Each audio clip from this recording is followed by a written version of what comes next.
Zewa Zewina kula bakuana rosa Oli malaika Mazemu nyenye mubanga gansaba Oiteo Kulabeko Megate kutolwe Nakunonya funye tangila Chibuno muwerage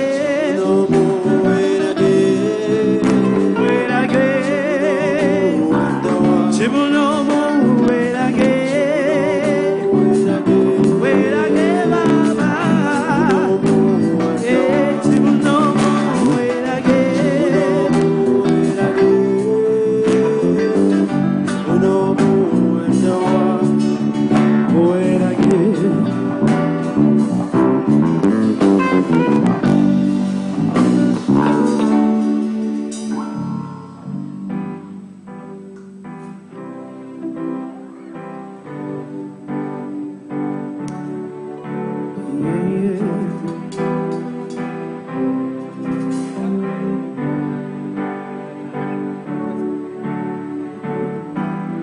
What would I do without your smile?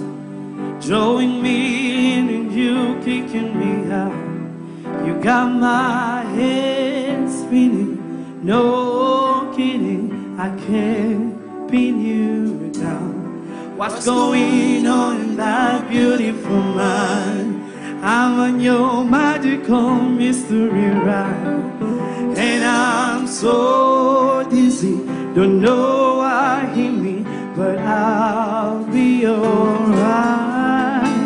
My head's under water, but I'm breathing fine. You're crazy now, out of my mind, 'cause all of me loves all of you. Love your curves and all your ends, all your perfect imperfections.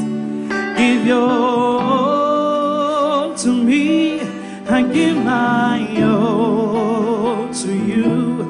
You're my end and my beginning, even when I lose and win, 'cause I give you all of me, and you give me all of you. Oh, how many times do I have to tell you, even when you're crying, you're beautiful too. The what is singing is ringing. Now I'm forever in blues. You're my downfall, you're my muse, my worst distraction, my rhythm and blues. I can't.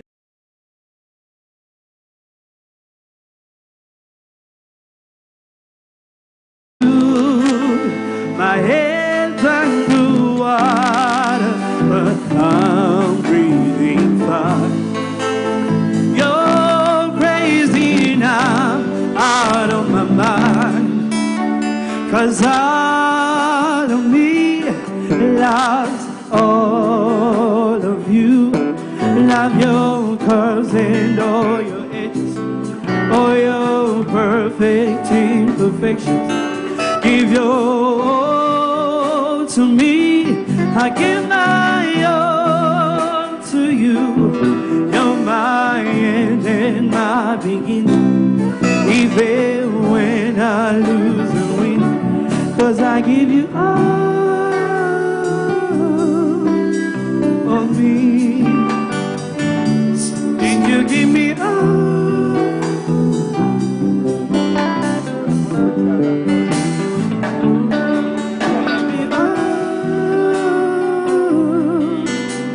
Of me, and you give me all of you.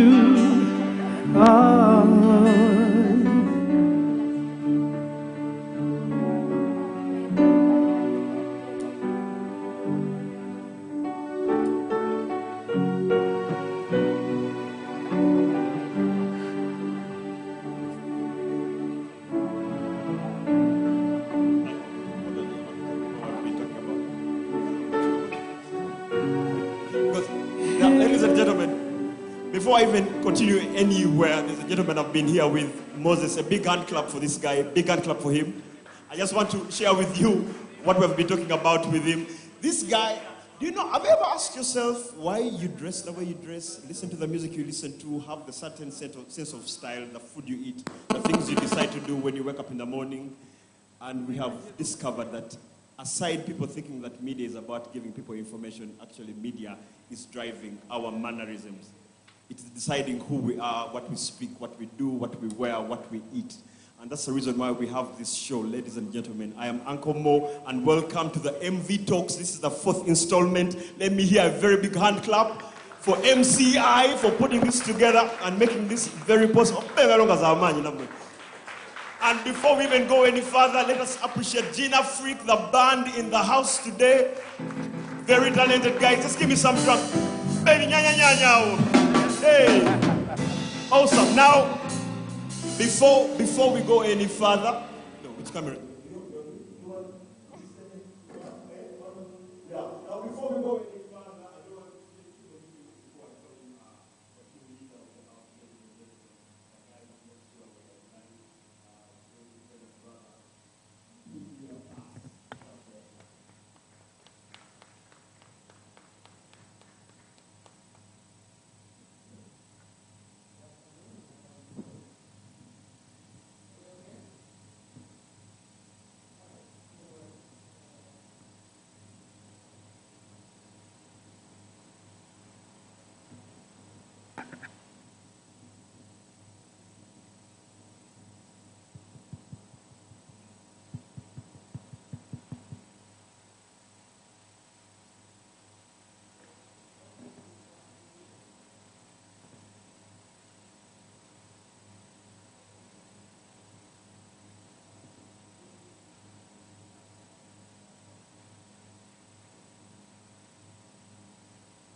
the Media Viability Consultancy project that is supported by DW Academy in partnership with four other organizations, the Innovation Village, Media Futures, Media Focus in Africa, and Ultimate Media Consultants. If I've skipped one, my colleagues will,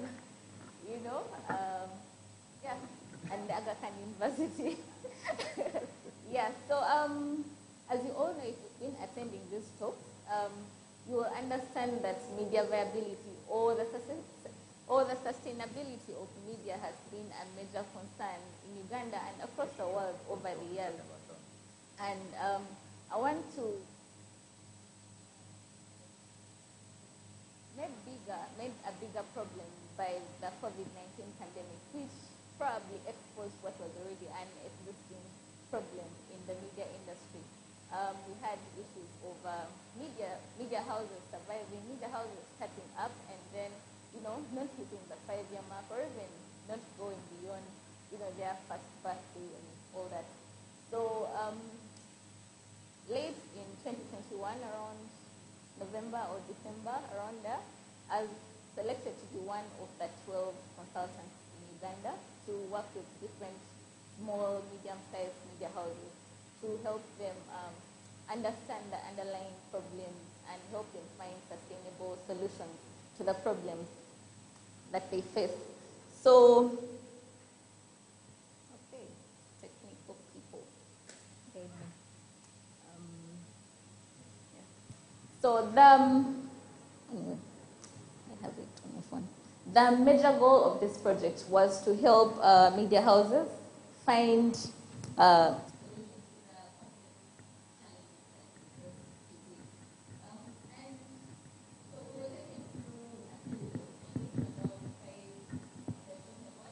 of training in different areas, and this tackled 5 major focus areas that included business development, technology and innovation, quality content and audience, management and capacity building, and then media business and financial strategy development. So, yeah, next. So after this series of training, we now understood what the project was about, and we were sent to the field. Each one of us was attached to a media house that we worked with. So what I did when I got to my media house was to understand the issues on ground. First of all, when it comes to media development, media strategy, the business strategy at the media house is attached to, I needed to understand whether this media house, first of all, whether it meets all the legal and regulatory requirements. Is it well established in the laws by the laws of Uganda, registered, and whether it fulfills everything else that allows it to run and exist in this country. And yeah, through my research, reading through all the documents that I was given and that I shared with by the managing editor of that media house, I got to find out that, yes, they have met all the requirements that were registered and all that. So, yeah, it is fit to run in the country. But then, yeah, if you're fit to run, then what next after being allowed to run your media house? What comes after that? Are you well set up? Do you have staff? Do you have technology, equipment? Do you have people that help you with all your work? Do you have structures set up? Next slide. Yeah, so on the ground, I found out that one, the media house was running well. It had run for about a year since 2019. Yeah, 2 years since 2019. First of all, it was set up right before the pandemic. Then the pandemic hit. So between that whole period, there wasn't so much activity going on, but yeah, a bit of publications here and there, inconsistency and all. So the other challenge I found on the ground was that there was no proper organizational structure, no proper editorial team, and most of the work was done by the leader, who was the managing editor, director, and almost everything. Yeah, the other challenge was that publication of their products was not regular.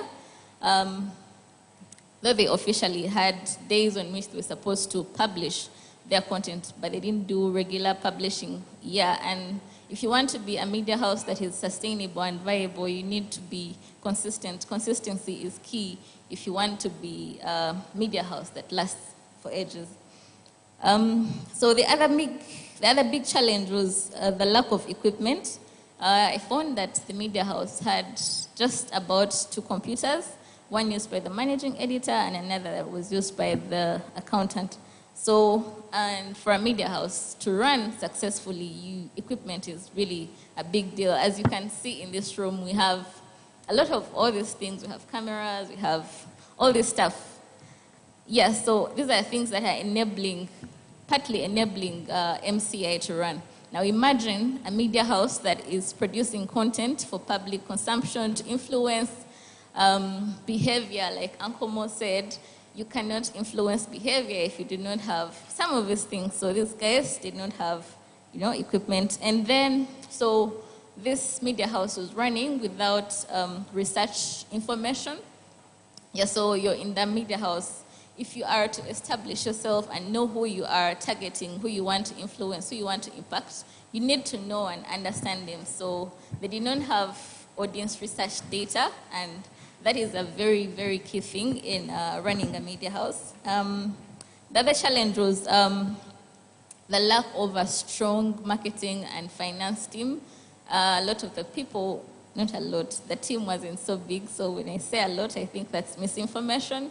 The people working in these positions are not really experienced, but the management of the organization tried to do a lot of the work and carry a lot of the luggage when it came to finance reconciliations, marketing the media house, and all. So looking at the situation on the ground, I decided to, have a conversation and find out what are the expectations of this media house, what do they expect to benefit from the Media Viability Consultancy. And key to their expectations was the issue of equipment. They needed support with equipment, buying equipment. The other thing was training of staff on news gathering techniques and digital tools. Yeah, so what I should mention is the media house I worked for had a very interesting model that I think maybe other media houses could borrow from. So it's a media house with a newspaper, a newsroom, and then it has a training institute, which is like another arm, another financial arm. So you have people paying to come and study journalism and communication short courses, while the same people contribute to your content at the same time. So hitting so many birds with one stone, share information and then share and impart your knowledge among others. So they had an expectation on having us train some of the people, some of the committed students at the training institute on key things such as news gathering, story mapping, using digital communication tools and all. But also, they needed connections to big funders. That was another expectation they had. And then long-term support of the media house from the project. So they did not want us to just come and leave, but they wanted us to stay and support them for the long haul. So what interventions did I give regarding the challenges I found on ground? And the expectations in that regard. So seeing that the project, the first phase of the project was a very short time, we spent about 5 days at the Media House. Of course, the days were scattered. 5 days at the Media House, trying to understand the issues they were facing. So in that short time, I was able to, based on what I found, I was able to do short trainings on social media management, content creation, podcasting, and video production tools, and then other interventions in the strategy, for instance, in that business development strategy. So here I was able to suggest alternative revenue models, considering the fact that this media house has not caged itself to doing one thing. I thought they were open to trying out new things, such as publishing of books, events, education and training, which they were already doing, and hence encouraging them to, carry on and expand that arm. By the time I left, the Media House was setting up the website for the Education Institute, and I think that was a very good step in the right direction. When it comes to building human resources, human resource was a very key challenge at this Media House. We see that a lot of the work was carried by one person, so we had a discussion on building the human resource of this company and helping it build structures and develop its structures. And this we agreed with the manager of the Media House that this can only be done in the long term. It's not something that was going to be done in a space of 5 days. So I'm currently reviewing the company's editorial policy because it's a key document that the Media House needs. So once we are done with that, we shall continue with all the work. I'd like to conclude that the project was a very timely intervention for the Media House, but then for it to realize its fruits in the long term, it has to be much longer than this. More time has to be given to this project so that we can realize the fruits of its work. Thank you all for listening. Another big hand clap, appreciating Claire. The most interesting thing about your findings were the expectations of the media houses. There were 6, 4 were money related. And because of that, it brings me to the next person going to speak, because this area is really around revenue streams. The factor of money is very, very key. Everything is good. Because it is important to have some money, I want to introduce to you this gentleman. Very glad to meet him today. He's the producer of the news at NTV. A big hand clap for that. A big hand clap for that. He's a fellow of President Obama's Young African Leadership Initiative. Another big hand clap for that. This guy is an award-winning journalist. Of course, he has been covering things around money, governance, economics, and things like that. Ladies and gentlemen, another MV consultant, a gentleman from NTV Uganda, Collins Hinamundi.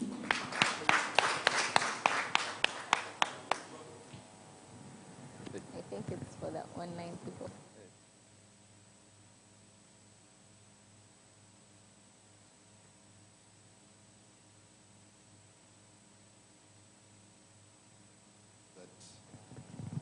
She more or less covers the things that you would have spoken about.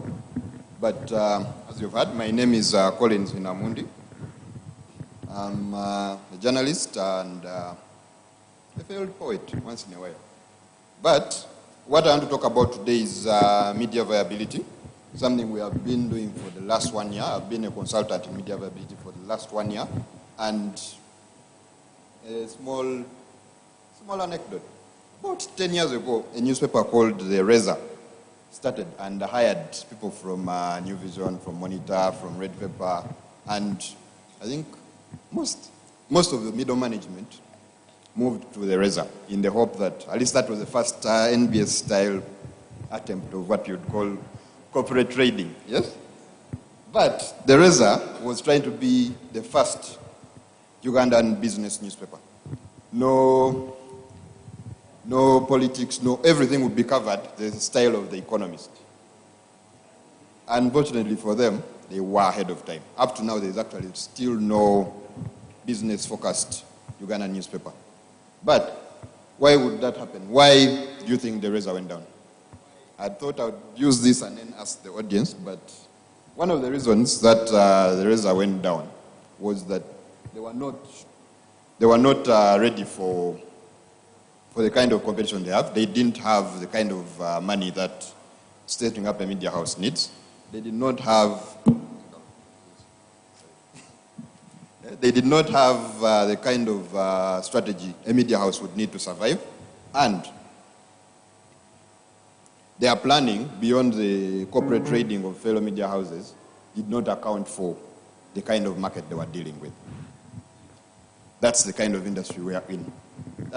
This was 10 years ago. A media house went out in 2 months. In 2 months of huge hires, huge promotions, the media house went down. Okay? This was 10 years ago. 10 years later, we are still having this discussion.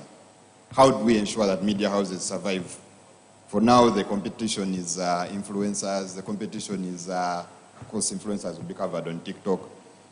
The competition is that the audience has somewhere else to go. The competition is Uncle Mo here.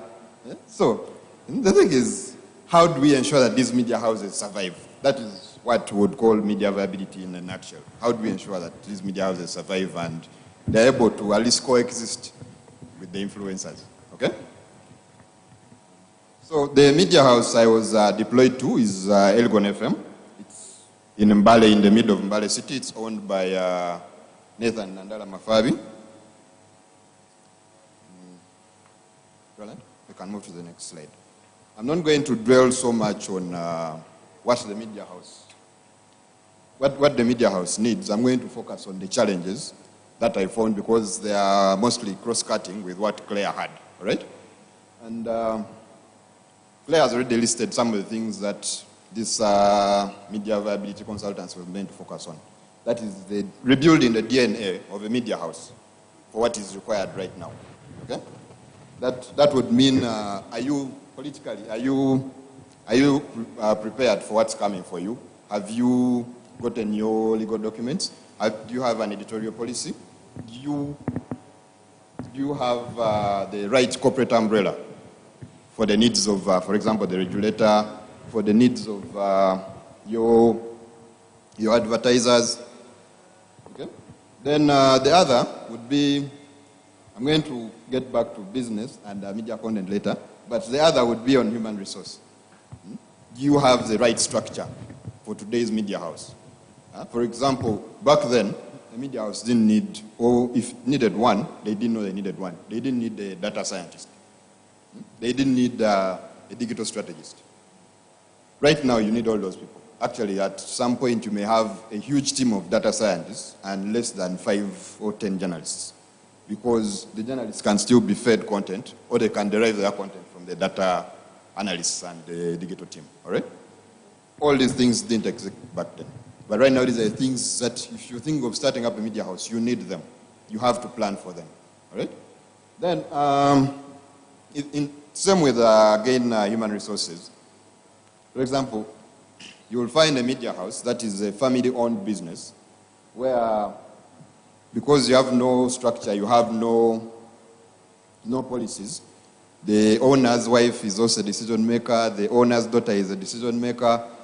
So in the end, you're in a media house where you have a team who have to look to about 4 directions for advice, for direction, for information, you get. So those are the things we have to deal with as media viability consultants. For example, if you're consulting for a family-owned business, how are you going to tell the owner of the business that is the problem? You can't, because he's your client. Yeah? You will point it out, but he's your client. So how do you tell him you're the problem? Please take the brakes off, right? Then the other thing, I think I've already mentioned innovation. The internet is here. How are media houses positioning themselves to actually? For most, they look at it as competition. This thing is here to take us out of business. But it's actually there to complement your business. Even if a newspaper whose buyers and audience has disappeared to the internet, the same internet is there as an alternative.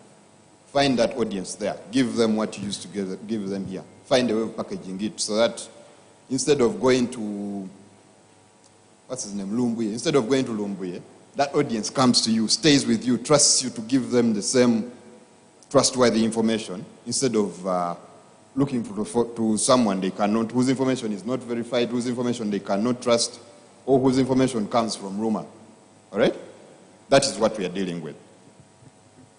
And for the radio station where I was, at least one thing I noticed is that it's preparing, or at least it's putting in the work to prepare itself for what's coming. They are setting up an audio-visual studio. They are on all streaming platforms. That it's tentatively they're doing it for free, because that's what is the established manner of doing business. However, their plan is to be able to charge for this information, to be able to give exclusive information to people who are streaming on. It's a mix of Lumasaba and English, but of course, being Uganda, you also have to add. Being Uganda, you also have to add a little Uganda. You have to add a little Soga. So that is how they are doing business, but they are prepared for what's coming ahead of them. All right. Then, on the issue of media content, the media houses, at least the ones up country, I have an issue with media houses that have not chosen their niche. If you're an up-country radio station, if you're a radio station that appeals to a region, a language-specific region, why are you trying to speak to? If you're speaking to a language-specific region, why are you trying to give me Kampala information? I have local issues around me that do not get covered by the Kampala stations. Why are you giving me the same information? So those are things that, as media houses prepare themselves for that future that awaits them, they need to plan. How do I ensure that I'm being relevant to the audience around me? That if I speak Lumasaba, for example, I do not have to wait for someone to put someone speaking Lumasaba and then they put transcriptions below them for me to know that, hey, there is someone who is representing me. The reason I've even been turned away, for example, from a national station is that it speaks to an audience and it does not represent me. But if a language-specific station, wants to appeal or be relevant in its community, it has to speak the language of that community. And all right, and then finally, business and finance. Media houses, most of them, at least up-country, are struggling for business with the national stations. People who do advertising and who do marketing, like my friend Esther here, have to make the choice between giving a national station. For example, in Mbale, you're competing with Capital, you're competing with Sanyi, you're competing with KFM. Someone can make the decision to say, why not air my advert on KFM, which is going to go beyond just your area, and then give it to you who is in Mbale. That comes down to the point of, are you relevant to that community? Are you speaking to your community? If someone wanted to speak to the people of Mbale, do they think Elgon FM, do they think Capital? Those are some of the questions we need to ask ourselves. Then the other can be on what media houses are selling. Everyone knows that media houses get paid off adverts. How about the money they are leaving on the internet, the money they are leaving in events? Those are things we have to look at as media houses. All right. Roland here is pointing at his watch, so the others maybe will come in the panel discussion. Thank you.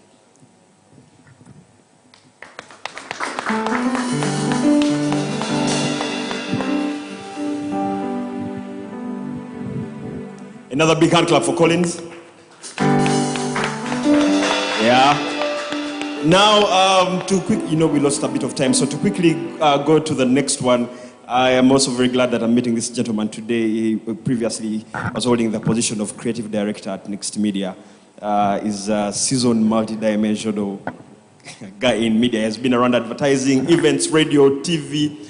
But to paint for you a scenario, if you wanted to leave Like, if you wanted to leave your workplace and you want to watch the news at 7, but you're going to leave work at 5:30, you work in Kampala or Najera, so you start driving, you find traffic jam. As you're finding traffic jam, you're trying to drive, you reach Nakawa, then you find the cars are not moving, you dump the car somewhere, you give Anaskadi 10,000, you tell them, I'll get the car tomorrow morning, you get into a border, then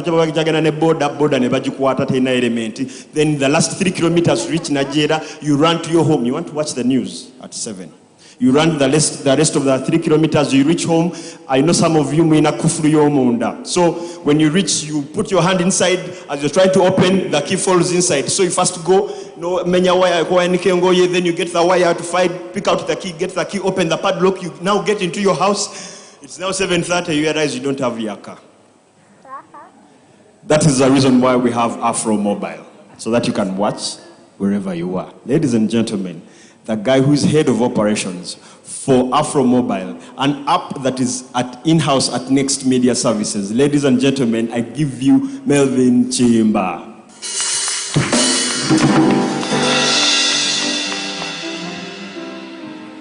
Yes, thank you very much. I'm also honored to meet you for the first time. I've always told people from the first time I saw you, you are what I would call a nightmare for creative directors in agencies all over the country, because you're basically doing their job for slightly less money. I was sitting recently in one of those professional associations for media houses, and one of the issues that kept coming up was social media, they're against us, the streamers, the everything. And I remember thinking to myself, this is such a ridiculous way to look at things. You are so stuck in the way you are doing things, you're not willing to understand the new systems and how you can benefit from them. Because in the grand scheme of things, the main thing that a media house provides is you sort the facts, you provide a platform for dialogue, and you moderate the discussion. As a big media house, big, small, it doesn't matter, your main job is fact-checking. When radio died, so many people were on the internet announcing the news. And personally, I did not believe it until the tweet came from NBS. That is what a media house is supposed to be. You're supposed to be the place that everyone, because you will see it all over the place. You'll see the news everywhere, but the last place, once they announce, you know that the news is true. We saw it with Kevin Samuels when he died. It was all over Instagram. And people on Twitter were saying, I don't believe the story until TMZ announces it, because TMZ does their fact-checking. Now, I work for an average media house. I don't like to use the word big because, well, there are other players in the industry. And one of the things that we have come to accept is that there's no longer brand loyalty to any media house. When you're driving to work in the morning, you listen to a particular show. At lunchtime, you like something on a different station. In the afternoon, you probably watch Sanyo on Power Magic, whatever it is. Now, from that perspective, we realized that the competition between media houses does not serve anyone except Netflix. Once we accepted that, we realized that partnerships are the way to go. And in order to centralize the eyeballs, we had to come up with a solution. That solution is Afro Mobile. The first slide, please. Afro Mobile is a digital content distribution platform. I don't like that word, the sentence, it's a mouthful. I've been looking for ways to make it simpler, but let's go with that for now. What we do is we disseminate content in 3 forms: audio, text, and video. And that comes in different forms: live TV, live radio, podcasts, DJ mixes, movies, concerts, whatever it is. Now, from the previous assertion that we cannot function as Next Media by ourselves, because ultimately there's, from the numbers, about 47.97 million Ugandans at the moment. Yes, and we understand that we cannot reach all of them at the same time. But then, even then, we have to accept that the internet has limitations. Because of the 40-something million people, only about 2.9 of those actually have access to the internet.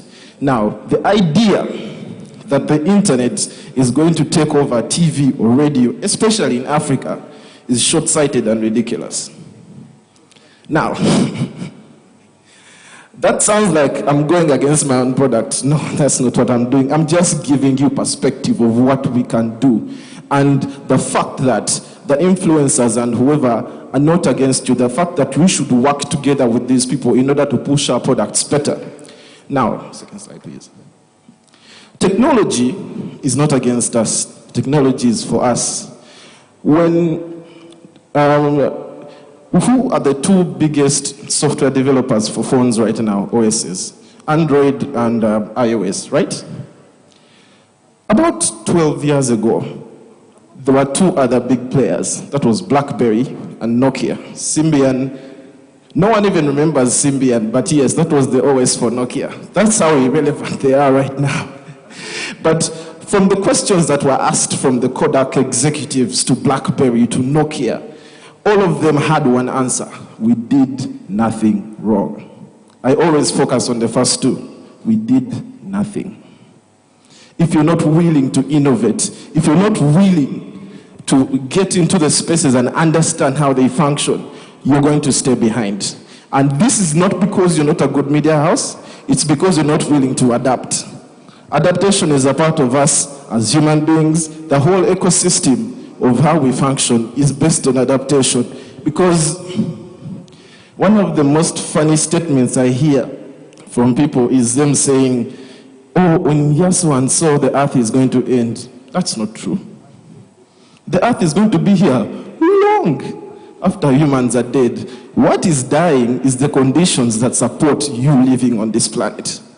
And if you are not willing to adjust to the new systems, the human race will be wiped out. It's the same thing that will happen to media houses. Now, as Next Media, we decided to diversify into for mobile, large-scale production, for movies, documentaries, ads. We went into events and conferences. This is, during the lockdown, we did the UG Hope concert with very many artists. We realized that things like this could not happen during lockdown, so we decided to do them on TV, live streaming, and all the other things. Now, in order to develop as a media house, we are not self-sufficient. The person before me made a joke about how Next Media is a, what do they like to use? We steal people?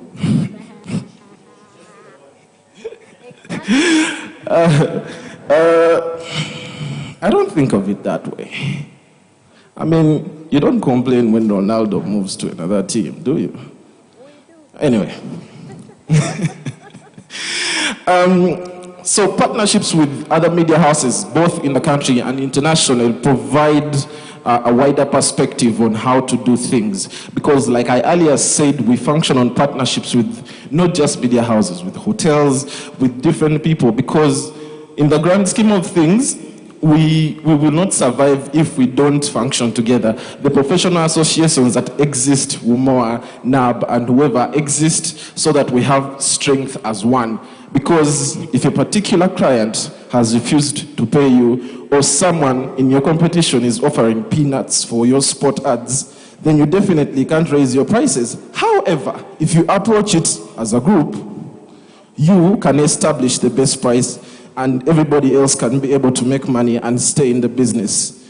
Sponsorships for our staff to go study in different places. We do CSR activities, Tasso Vutonde, environment. Salam Charity is currently putting together money for a mosque in Bogo. And then, of course, partnerships with the universities. As you saw recently, Makerere University, there's what's the one in Mukono called?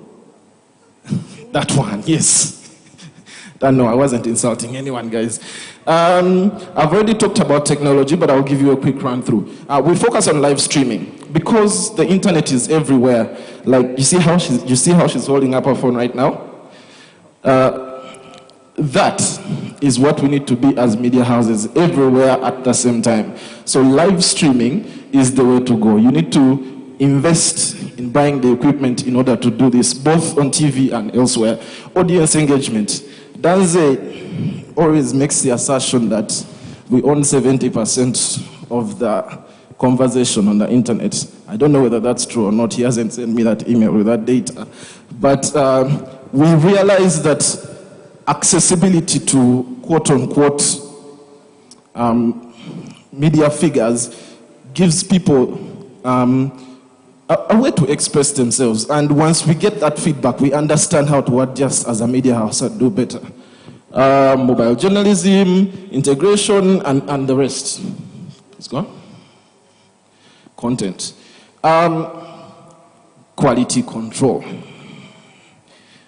Next Media has a department called the Content Department. Basically what we do is quality control, resourcing, repurposing, and dissemination. Before something goes on air, forget about UCC broadcasting standards. Let's make the assumption that those have been covered. There has to be a synopsis. What is the show about? What is the end goal of the show? You're going to air the show. What is your ultimate end goal? Not, oh, we air the show and you'll get money. Money should be a result of your end goal. Our end goal at Next Media is, what is it? Yes, that's it. Ultimately, for every show we do, every live stream, that is the ultimate goal. Money is just a casino of the people that appreciate the work that we are doing. Yes. He talked about data scientists. I think that's covered. User-generated content. This also feeds into mobile journalism. We need to accept that we cannot be everywhere at the same time. In that regard, we have to set up systems that allow mobile journalists, people who are not necessarily quote-unquote journalists with mass comm degrees and whatever, to provide us content in order for us to sieve out what is relevant for our media house and what is not. Of course, this is through fact-checking and the rest of it, but it's something we really need to look into. Now, finally, I've already spoken about partnerships with other media houses and media regulation for ourselves. I was talking to a Kenyan friend of mine and he told me that in very many countries in Africa, the government controls but does not regulate. As media houses, we have the power to come together to influence policies that will help the people who live in this country live better. And ultimately, that's what Inform to Transform is. And if you are not willing to fit into that structure, then yes, you will make money, but what impact are you leaving in the world? And I feel like before any of us leaves, that's something that we should look into. I don't have much to say after this. I want to thank you for giving me the audience. My name is Melvin Moses Chiimba, and I work at Next Media. Thank you. Another big hand clap for Melvin Moses Chiimba. I've known him online as Mwami Chiimba. You know, I am very happy that today I've met people called Moses, and they are really doing dignified things. I've not met so many. Like I said, Moses, but today we are well represented. All the Moseses in the house, please clap for yourselves. Yeah, and important for today, I mean, you've heard about it, innovation and technology. I think it's a very beautiful thing to position ourselves. I always hear so many people saying, there is no money, content creation, there's no money in making apps, there's no... I want to tell you today and now that the money has never been lost. The money has always been there. It's just not attracted to you. That's the truth. That's the truth. So positioning is everything. Now we need a break. I think I'll have to call in the band. But before I do that, please remember we had Claire first. Please, Claire, say hi. If you want anything content creation, Claire is your girl. She's awesome like that. Anything content creation and anything about, I told you he's a producer at NTV News and he's also big on money streams, revenues. That's his area. That's his area. Please, Collins, wave. If you need anything like keeping your light on, money, that's your guy. Then, of course, anything technology and innovation, Chimba himself. A big hand clap for the first 3 people we had. So during this time we're having the interlude. You can take a moment, pick a contact, have a little conversation. And ladies and gentlemen, I give you Jean Afrique, our first band. Ngaleza amanyi mpenga longa za Jean Afrique.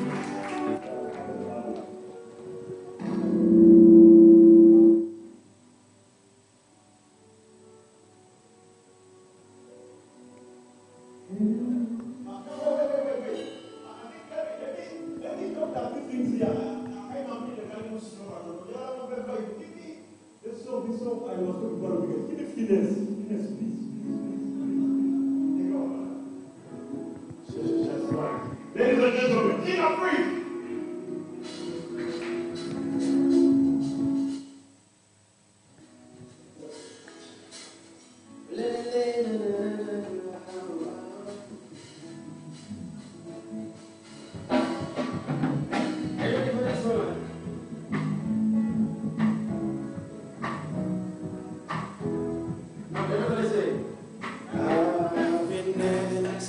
If I broke now my business, yo, I'ma show you go right. Well, I get for the night, so like I say.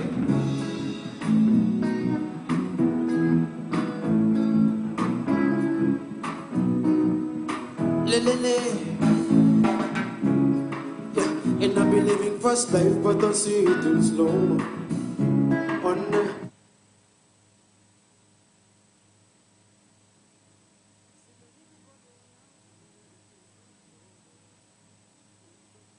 I'm here standing dependent like Joseph Yoba. But girl say she want Netflix and chill. So watch a thing, girl, give her one. If you fall in love, girl, it's a thing. You go to breakfast, I'm no copy. Can you see triple, I'm on catching. I'm not faking this, no focusing. You see these feelings, I'm no copying. I'm on best and fit, I just want the happiness. Yeah. I'ma shine your ego brighter. Bolake, ne. Happiness. If I broke, now my business, yo. I'ma shine your ego brighter. One more time. And I be living fast life, but I see it in slow motion. And this is my lifestyle, like a Jesus and turbo. See many people they outside where the feet man's over. Oh no, I'm here standing dependent like Joseph Yoba. But girl say she want Netflix at you. So watch a thing, girl, give her money. If you fall in love, girl, it's a thing. You go to breakfast, I'm not copying. Can you see triple, I'm not catching. I'm not faking this, not focusing. You see these feelings, I'm not catching. I'm not based on fit that just one day. Happiness, yo, oh, if I broke now my business, yo. I'ma shine your ego bright, oh, na. And I see happiness, yo, oh, now my business, no. All I care for the night, oh, one more time. Happiness. If I broke now my business, yo, I'ma shine your ego bright, oh, all I care for the night, oh, yeah.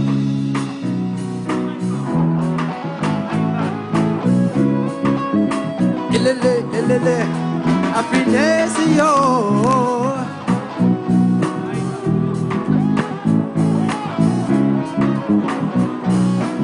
Shit. Yeah. Oh, na.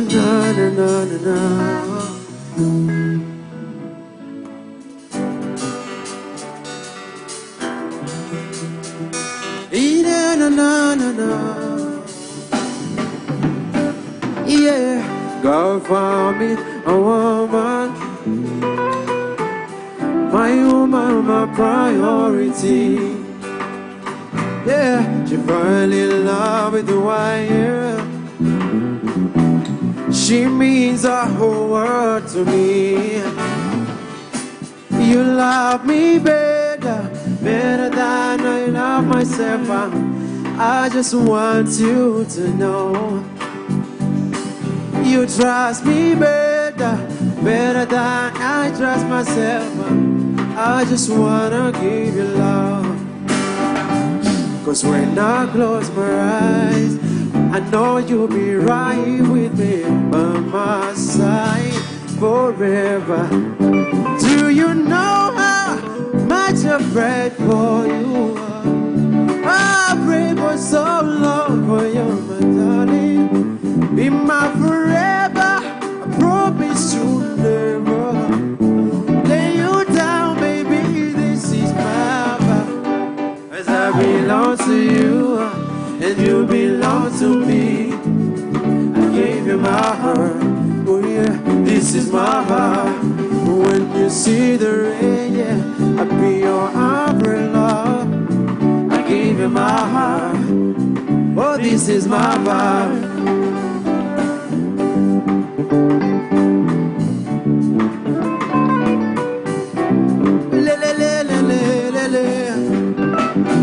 Listen to me now. God found me a woman, yeah. Oh, my woman, my priority. She falls in love with you, oh, yeah. She means the whole world to me. Oh, na na na na, you love me better than I love myself. I just want you to know you trust me better than I trust myself. I just wanna give you love, 'cause I belong to you and you belong to me. Yeah, I give you my heart, oh yeah, this is my heart. When you see the rain, I'll be your umbrella. I give you my heart, this is my heart. See, hey, I give you my heart. This is my heart. Everybody.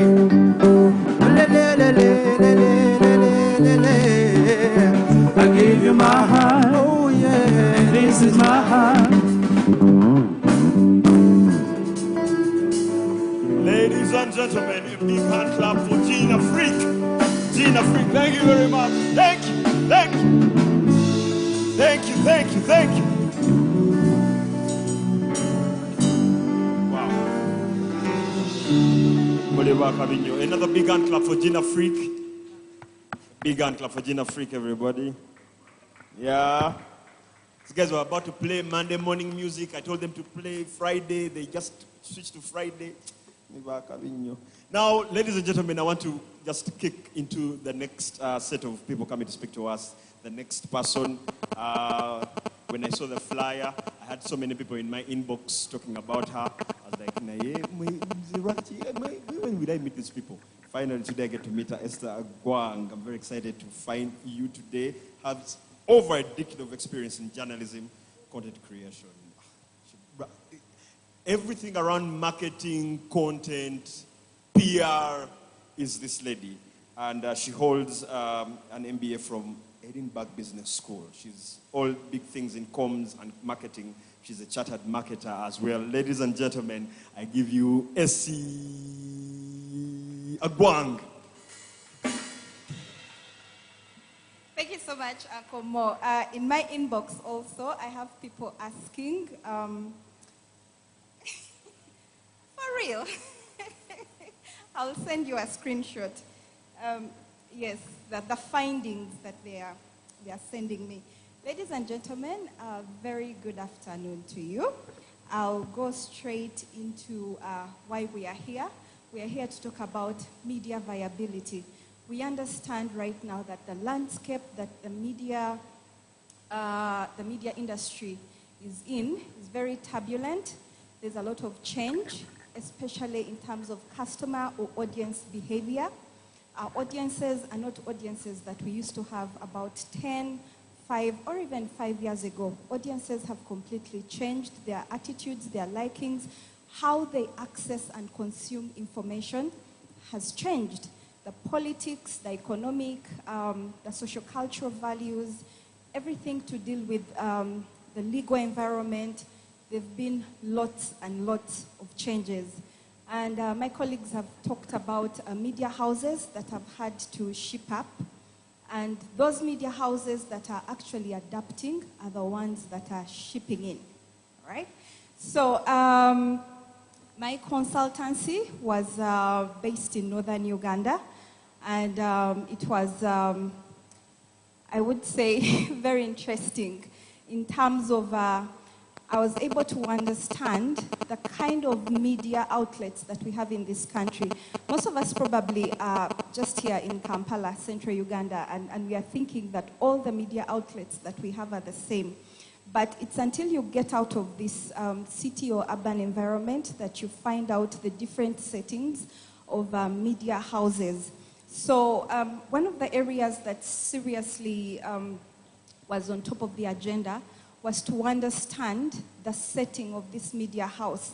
And what I have learned is that if you are to become viable as a media house, first things first is your governance, right?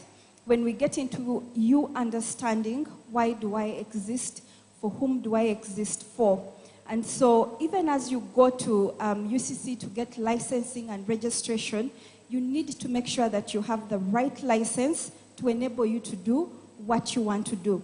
So you find some media houses are registered as community-based media outlets, and they want to make money. And they realize that the license they have cannot actually allow them to do that. You need to get a different license. And so my consultancy with this media house was in the area of, okay, how do we sort out, first of all, the licensing? For you to become viable, you need to ensure that you have the right license to do what you want to do. Otherwise, you will be frustrated, wondering why the money is not coming in, why you're not prospering, and you're thinking everyone is running to the witch doctor. No, it's simply because you have the wrong license to operate. So ensure that you have the right licensing in order to operate. And that can be able to help you do things like pay taxes, all right? Pay your taxes, do your accountabilities, then you'll be able to attract financing, whether it's from advertisers, whether it's from sponsors, or whoever that you're going to get money from. And so this media house, I won't be specific to name it, but conversation with my other colleagues that were posted elsewhere in the country, as we're sharing notes, we found similar experiences. So we have in this country media houses that will be represented by my presentation, okay? So in terms of media and journalism content, this media house has an editorial policy, which is very good. But the key thing here is this media editorial policy, is your editorial policy still relevant? Does it meet the current needs? What would you do 2 years or 1 year or even 5 months from now if things flip? Are you set up? Are your editorial policies set up to accommodate the changes that are coming up? So it's important that as media owners, we actually sit down. If you don't have an editorial policy, please make sure you have an editorial policy, because it's what guides what you do as a media house. You don't wake up one day claiming to be doing this and then something else another day. If you have an editorial policy, that becomes very easy. But also ensure that you periodically review your policy and have something to benchmark on. Out there are established media houses, I mean outside Uganda, traditionally established media houses that have very, very excellent media editorial policies that you can actually benchmark on and adapt to your situation. The interesting thing about the majority of the media outlets that we have now, those that are even cropping up, is in terms of ownership. Who owns this media house? And so you find some of our media outlets are actually owned by another organization. Case in point, when you look at, for example, all the religious or faith-based organizations right now, most of them, it doesn't matter the faith, whether it's Anglican, whether it's Catholic or Islam, or Pentecostal churches, they own media outlets. So there is bound to be conflict, right? Between between the people operating the media house and then the people that own the media house, right? So right from the beginning, there has to be a decision that needs to be made. Is this media house separate from the business owners? If those boundaries are not cleared from the beginning, then those challenges become very apparent in the viability of this media house. The other issue, of course, we need to look into is our programming. Very important, it ties into our content. Is our programming relevant in terms of meeting the actual needs of our audiences that we want to speak to? Of course, in terms of skills, this media house had a very good balance between semi-skilled and skilled staff. Now, when I say semi-skilled and skilled staff, I'm actually talking about, did people attain some form of formal education in journalism? Let's face facts. Journalism, some of us, a lot of people think everyone can do journalism. You know, everyone can report. But the truth of the matter is, you need to sit in a certain classroom to understand media practices. There has to be a standard that we benchmark on. And so some of us fail because we are not actually following those standards. Our people that we are employing cannot develop or create the value that the organization requires in order to become viable. This media house had actually done its research in 2021 to find out who its audiences are, which was a very good plus for it. And it helped it immediately. It received the research findings. It redid its programming to meet the audiences, the needs of its audiences. That was so good. And I would think that all of us should be thinking about, do we understand our audiences? How often do we do audience research? When we look into issues of finance and viability, this media house had a business plan, right? It was its business plan was a 5-year business plan, 2021-2025, which is really good. But there is a difference between having a document and actually implementing that document. So some of the issues that this media house is facing is a result of not implementing its media plan. When we talk about resources, in terms of human resources, whom do we hire? When do we hire? Before even we begin to hire, is there a structure? Who reports to what? Who does what? And my colleague earlier on said, if a media house is owned by a family, then today you have the wife is the managing director, the daughter is the programs director, the son is probably the finance, blah, blah, blah. There's chaos. So you need to ensure that if you want to be viable, you're actually employing the right people in the right structures to do the right roles, okay? I would want to talk about this media house wanting so badly, they really, really wanted so badly to begin to make money. But one of the issues they were struggling with is marketing. How you position yourself to your audiences in terms of market positioning is very important. And so one of the interventions I had with this audience is we went through a training on marketing. How would a media house market itself, its products?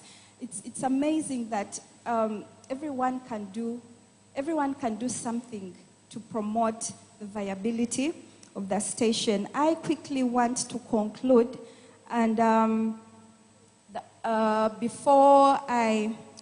I make my conclusions, of course, this media house wasn't doing very well when it comes to innovation and technology.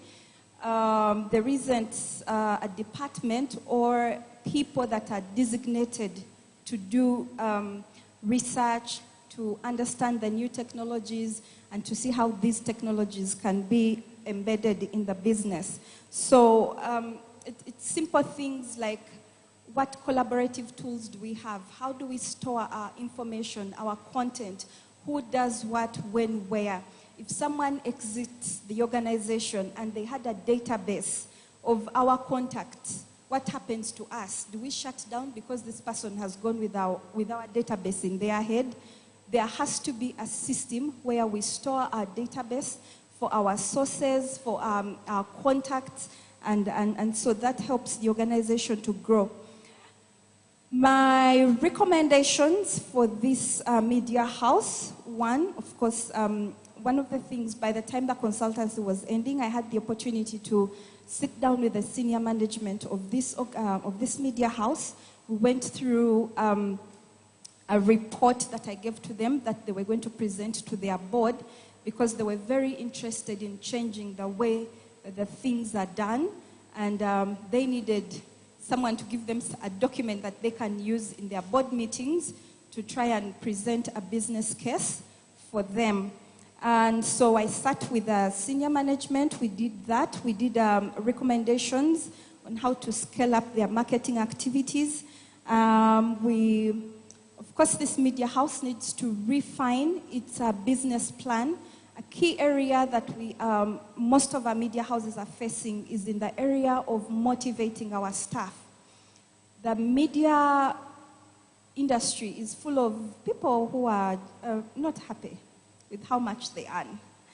And if they are not happy with their earnings, chances are they are not going to give you the right content or the right value. And so how can we motivate in terms of how do we ensure that our people are well motivated so that they can actually create value for our media houses? We'll look at, I helped this media house connect with another media house that actually has been successful in being able to transition from and managing the balance between the owners of the business and the practitioners, the directors, the people that run the business. And there's actually a media house in here in Kampala that has successfully done that, separated the business from its owners, but the business is still very much alive and known by the owners, loved by the owners, but they have let it run as a different entity, and it's thriving. Of course, they have to ensure that there is use of new technology. It's interesting, this media house, as far as the website is concerned, it had even raised its hands of, I give up, you know? The use of digital technologies and all that. So but all those are issues. If we are talking about viability in this century and the century to come, if there are people that will live to stay in Mars, then we can't run away from the development of digital strategy. It's important also to optimize our audiences, our content for audience engagement. In terms of revenues, how this media house, we all know that traditionally, media houses have relied on the traditional means of revenue. For example, advertising. You're looking at selling ad space or air space to advertisers. But how do you actually do that when advertisers are also moving to Ankomo and the likes? You have to get the money that Ankomo is getting. So this media house in particular it has very good content. I told you that it's owned by an NGO that is so big on gender-related issues, social development, and this media house is specifically located or strategically located in northern Uganda. Imagine Gulu City, the center between West Nile, South Sudan, with all, yeah. So my advice to this media house was, hey, you can actually sell your content because it is so good. You can sell it. There are people who would want to buy that content and use it. It doesn't matter whether it's another media house or it's another organization that is interested in education programming, gender-related issues, social development. People can always buy your content and you can generate revenue from that. I would like to conclude here with those very many few words by re-inviting Uncle Mo and assuring him that my inbox is blazing, please. A big hand clap for SC.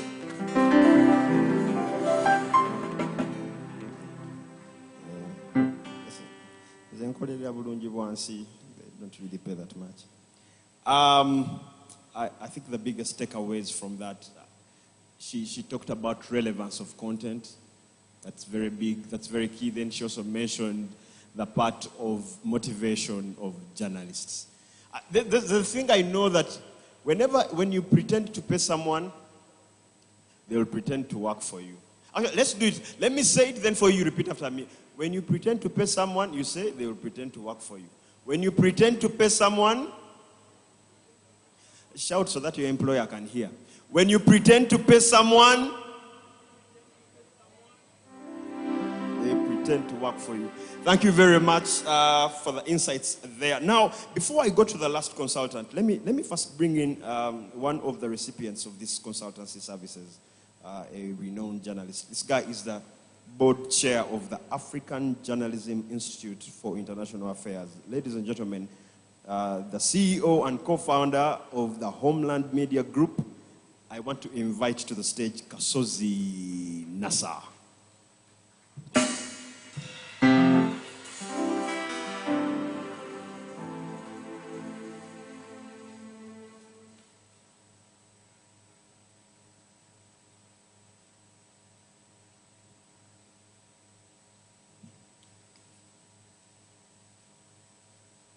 Good evening, ladies and gentlemen. It's my pleasure to stand before you people. I'm Kasozi Nassar. I'm a journalist. I think this is my 16th year of practicing journalism.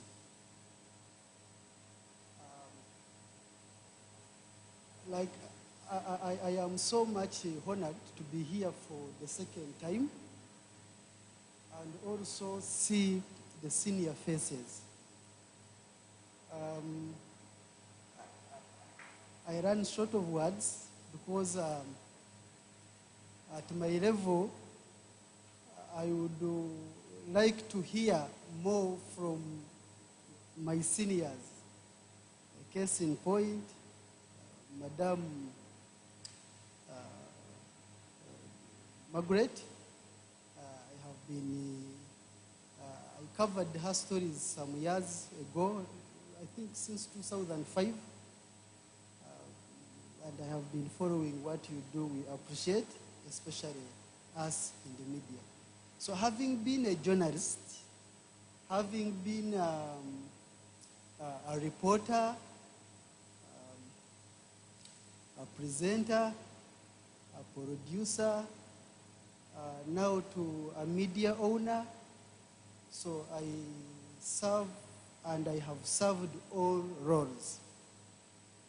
And I think I love to be lectured on the challenges that are facing us, especially our industry, both in the entrepreneurship and also professionally.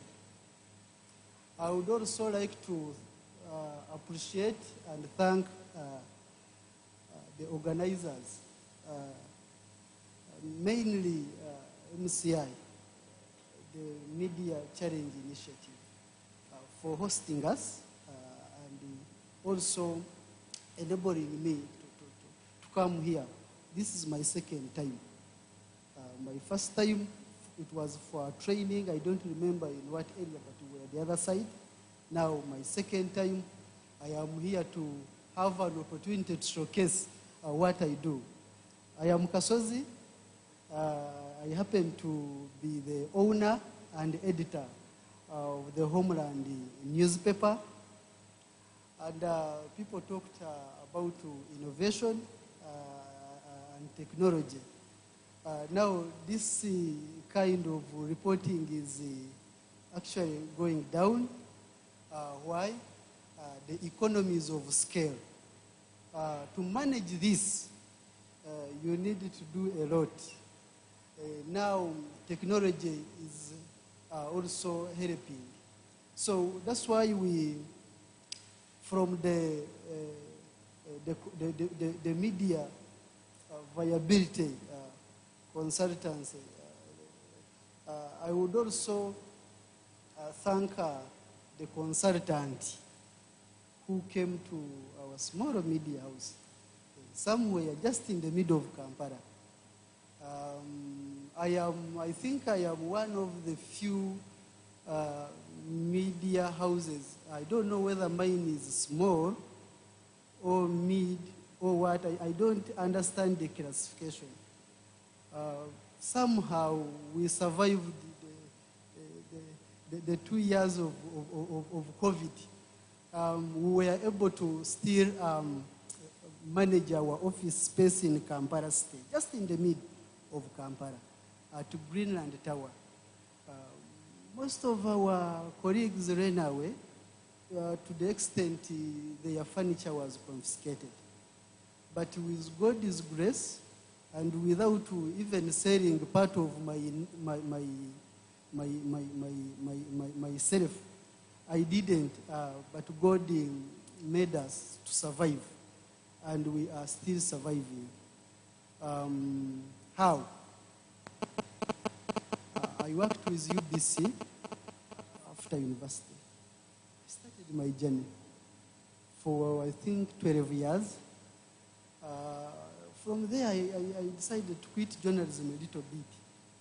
But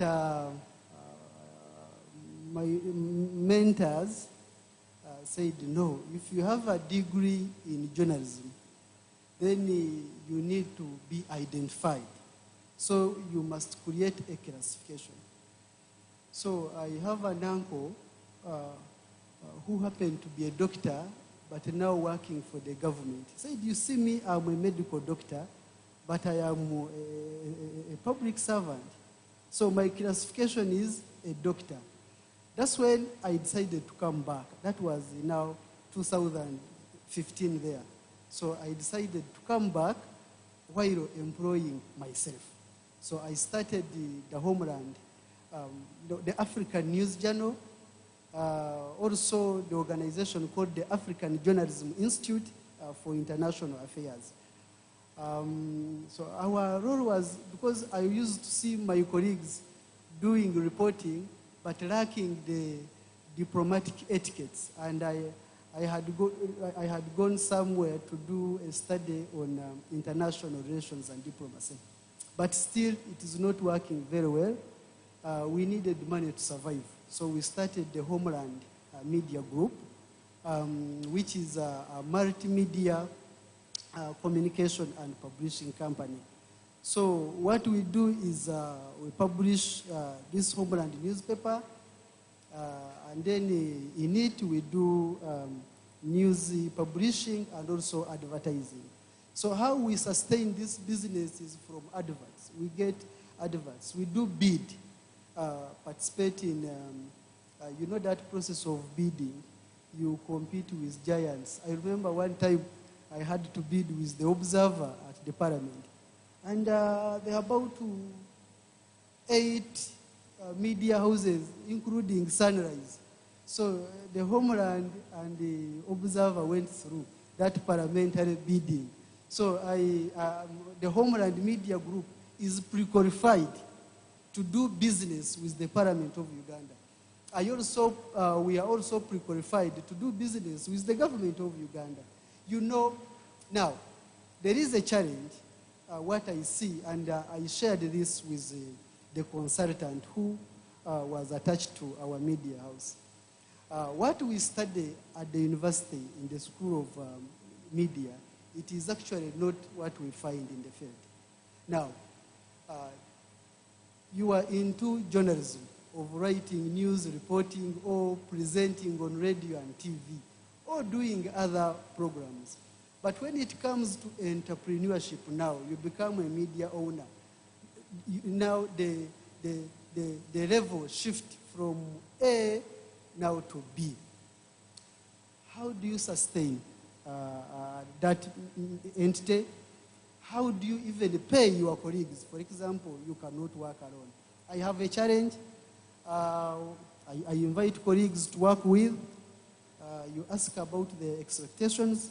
Somebody will tell you, yeah, to be here, I need $1 million. Now, even yourself, you are not paid. For example, I work for Homeland. I'm not paid. But somebody to come and we do work would ask for $1 million. Where is that $1 million coming from? Now, there is a very big challenge. And indeed, the seniors, the MCI, my brother Mpindi, Madam Margaret, as you are mentoring these younger people, tell them, I remember at UBC, for the first 1 year, I was not paid. And then the second year, they began paying me 200. What would remain on the account was 180. But remember, I was in Kampala renting a small muzugo somewhere. But now, survival was mathematical. So me, I would move from my small muzugo, Chibuli, somewhere there in Chibuli, pass through railway, Mukwano, Nasa Road to UBC, very early in the morning, and attend meetings. Some of our colleagues, now that Kasozi is before you, you don't even consider my 16 years of hard work and perseverance. You only want to earn like I do, which is a very big challenge. That's why when I came here, MCI was not like this. Now you can see the modalities, the innovation, I see television the other side, because I saw radio the other side. So the Homeland now, as we talk, we have been given a license to operate a TV. You know what it means, Madam Margaret? And to operate a community radio and also a newspaper. We now run a media training school. So again, I am the acting principal of that Homeland Media Institute, because the money from the institute is not enough to employ many people. But of course, I cannot work alone. I try to look for here and there. Not to sell what I have, but money has to come from these programs. So it takes us to think a lot, to be innovative, but also to network. The challenge I have personally, maybe I am not social. I am not a kind of journalist who is almost at every function. I have been covering Parliament, I think since 2007, when I was at UBC, even up to now. And I am one of those who sit on the executive of Parliamentary Press Association, and I represent online media. So that's why we have decided we have a website for this paper, because we don't want technology to affect us, to leave us behind. And we now developing our system to handle the e-paper of the Homeland, so that we can now move with this vision of publishing, but also earn and also reach the wider audience. Imagine, if the time you take to gather information and also publish, like in the small office, and also you are faced with a problem of distribution. Even those vendors in town, they cannot allow to display a paper like this. Now, for parents here who try to create, like they tell us, to be innovative and to be job creators. So how you have created a job, but you still have a problem of displaying it, and it is perpetrated by our own people. For example, I will not shy away by telling you, when Kabushenga was chased from New Vision, I think I think he was, because he wanted his contract renewed, but the forces couldn't. He affected us in one way or the other. These people say vending news in town on the stores. They will tell you, New Vision Kabushenga, because he was the board, the executive there. He said, we must not display any other paper except. Now, you have Homeland, you have the Sunrise, you have the Observer, but they are not allowed to display on the stores of New Vision. Now, how are we going to be seen? Now we have also another problem, yes. Now some media houses don't want to print our papers. For example, Monitor now refused to print our papers. They started by increasing costs, brought excuse A, excuse B, now they have stopped. Now where do we go? Because I don't know, now maybe we are competing them. Then if we still believe that way, how are we going to build journalism? How are we going to build this spirit of entrepreneurship and job creation? So I have come here and I appreciate you for this opportunity, also for me to be able to sell myself, to sell what I do before you people. And I think I am inspiring some of the younger journalists there. You can be me. I also look forward to be like Madame Margaret there. May God bless you people. Looking forward to interacting with you. I am around. Any question, I will welcome. I'm Kasozi Nasa. Another big hand clap for Mr. Kasozi. He made me also remember to just say a big hand clap for Madame Margaret.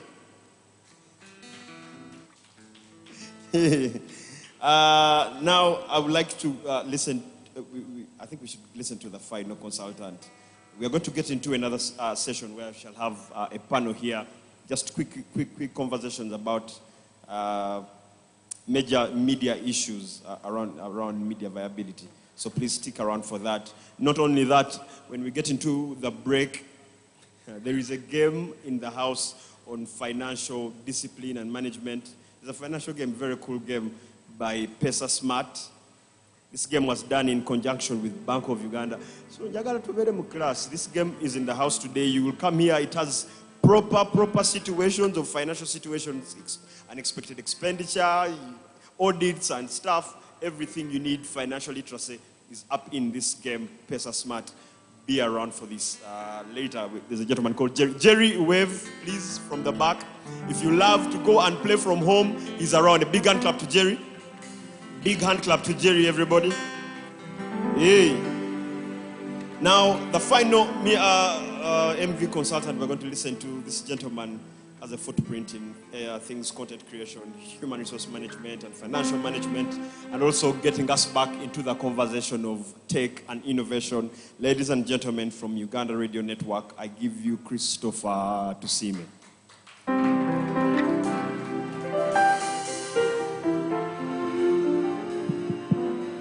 Good evening once again. It's very hard to talk after a lot of people have already talked. And I'm going to try my best to rush through this. I'm Christopher Tusime Atenyi. I don't know if there are Abolis and Atenyis here. I'm one of the 12 consultants. And I want us briefly, we rush through this. I understand there is an issue of time. Now, media viability has already been explained to a lot of you. My former colleagues have already talked about it. This is a project that was trying to look at the media having the ability, media organizations to survive, adapt, and thrive by producing high-quality journalism in the fast-changing world. So I understand that the issue of media viability may not be so old to you. It's a bit new, and that's why I have tried to go back and give you just some kind of background. So there is this thing that is very important here. Whether it is print media evolving into online, like Kasozi has already said, that he has plans of evolving into online. Radio stations live streaming their content on social media. The aim is really to embrace the future with openness, innovation, and professionalism. So we can go to the next. Next. Yeah, I don't want to really dwell much on this. You can load, okay. You can load, so that was, I really wanted to, I had thought people maybe would want to hear about this project and know more about it. I want to skip this. You can skip it also. Then we go to the thematic areas. My colleagues again talked about it already. Yeah, basically human resource management. There is technology and innovation. There was financial management and the media business. Quickly, let's go to the other. Yes, now, I'm one of the consultants who has, on top of the media houses that the project had selected, I have been able to go to, I think, more 3. I had 2 for the project, and I have been to more 3. And most of them are radio stations, but also I have been to online publications. And the issues that you're seeing here are issues that were from all the 5 media houses where I have already been.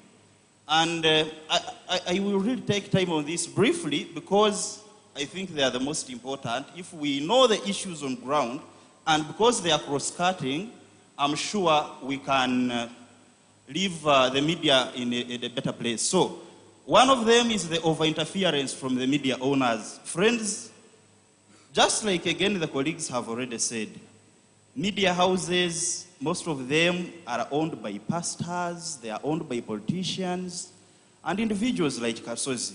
Now, because Kasozi says he has been in the media for 16 years, he feels and he has started is something, he does not want to be out of his business and he lets the other people take control. I'm not saying you're doing that, but this is what I found on ground.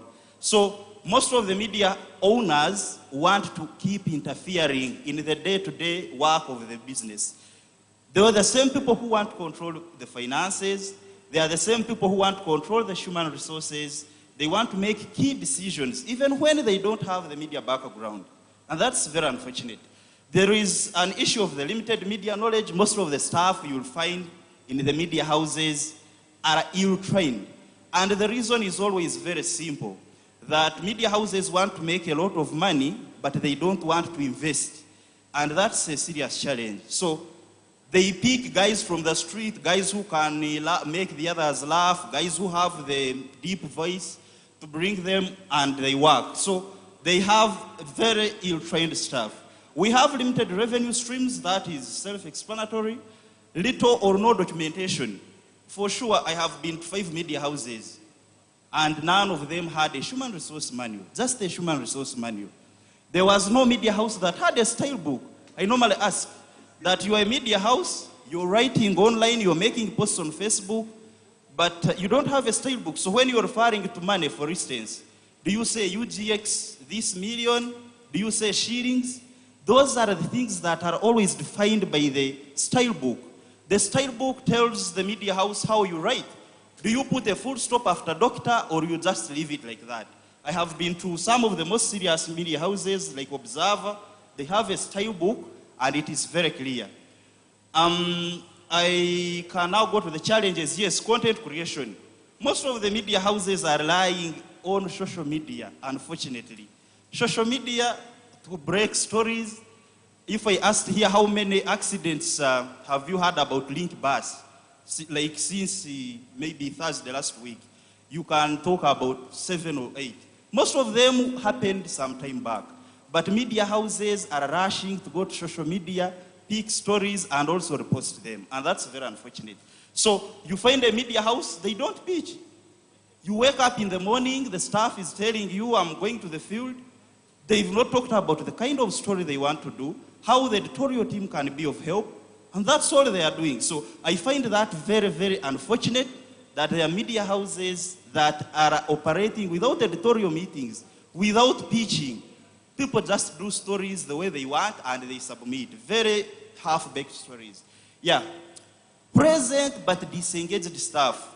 Again, for a minute. You go to a media house, people are there. But are they working? People just come around, you touch on a computer, you watch a TV a bit, and you go home. And why? People are being poorly paid. people are not being respected because of the interference from the staff. You will come to the media house and the boss has already made a decision. And if, whether you cry, whether you do what, your issue will not be respected, unfortunately. So you find people are present, yes, you have the staff, but the staff is disengaged. Yeah, so all these are the issues that I found on ground.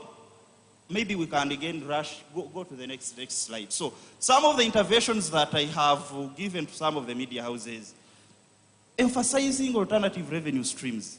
Some of the media houses are running websites.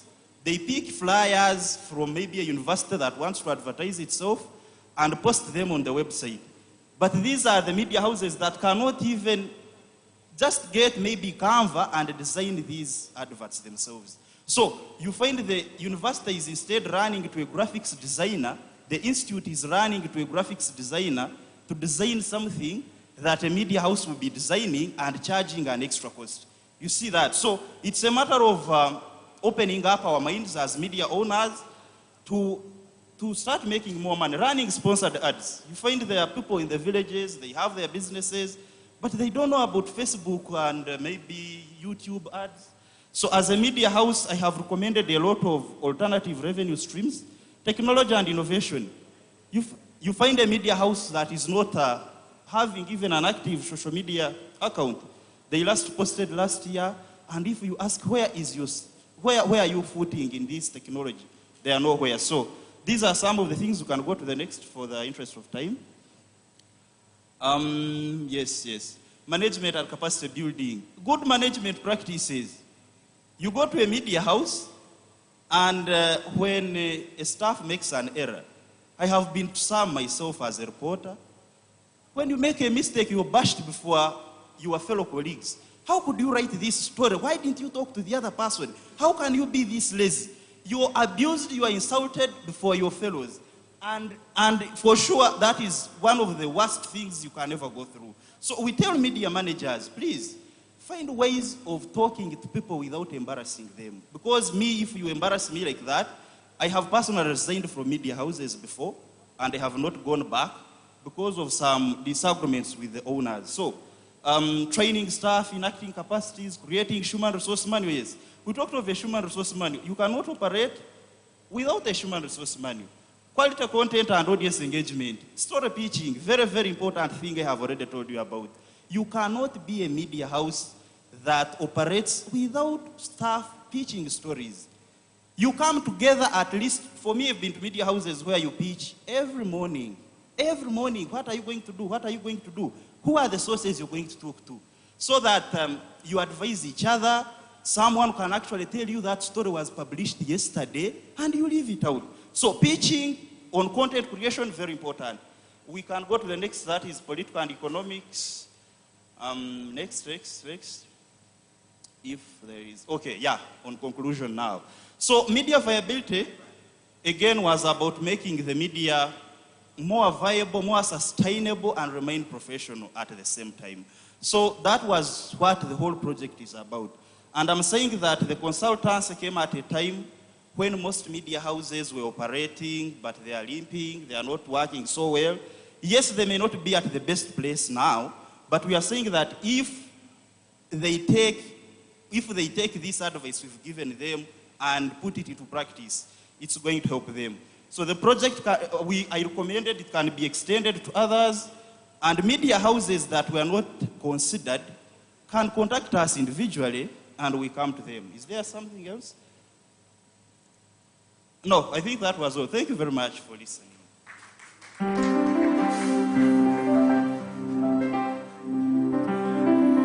Thank you very much, Chris. Had I known, you'd have been the first speaker. Now, ladies and gentlemen, we're going to have a quick panel session, but as we prepare for that one, I think I'll have a few chairs up on the stage. We're going to have very, very quick Q&A and hearing from the consultants and the other innovators and the entire team that has been up here to speak to us. But before we get into that, let's have some music as we have the chairs to the stage. Thank you very much.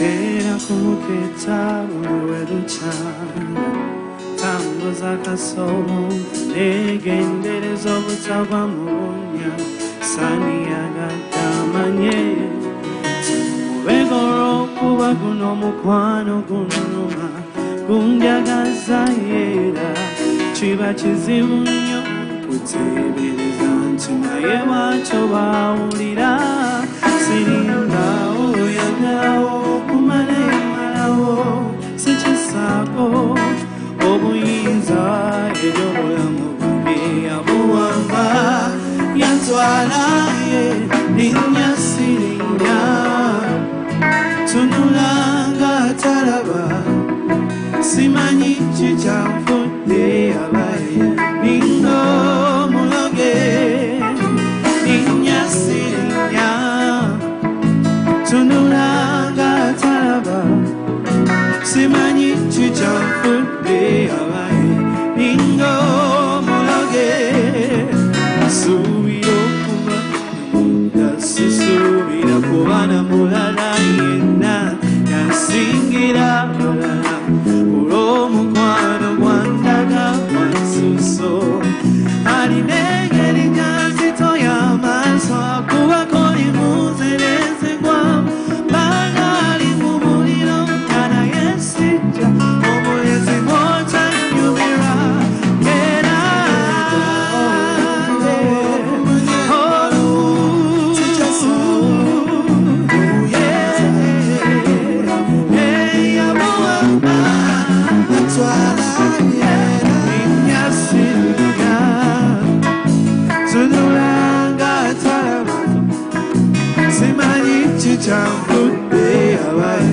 Ningo mulonge ninyasirira tunulanga talaba simanyi kikyanfudde abayi ningo mulonge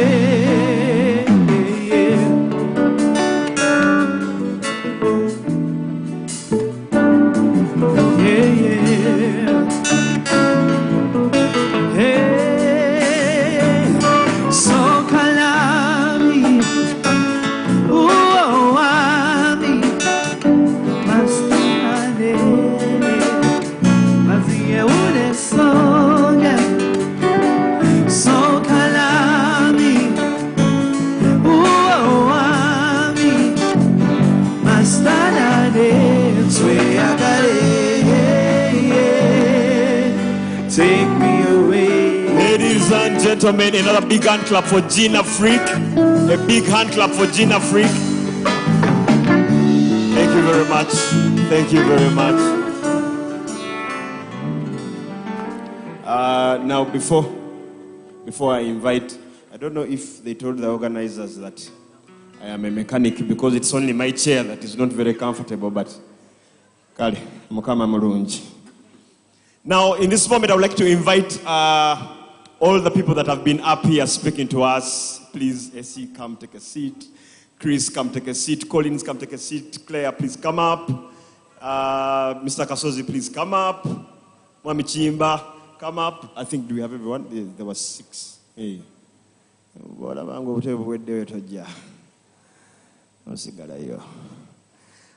Okay. We're going to do our best to try save time. So the things that we have been discussing, or the things that we are passionate about your works as consultants when you went to see different media outfits. Okay.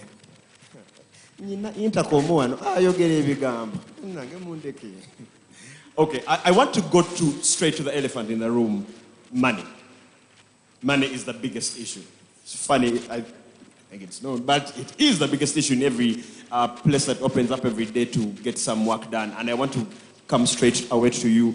I mean, what goes wrong? I mean, why is it that no one seems to be making money? What goes wrong? Usually, the issue that happens is that media houses forget who they are working. Let me give you my microphone.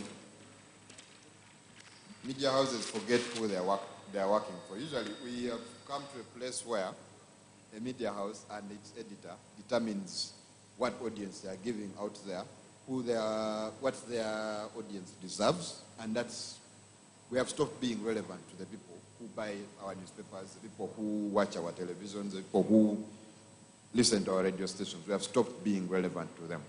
So that is where the issue is. So if you've stopped being relevant to me as a listener, as a viewer, as a reader, and Uncle Mo here is, sorry to use you as an example, but Uncle Mo here is giving me the kind of content I want to watch, or someone on SoundCloud is giving me what I want to watch.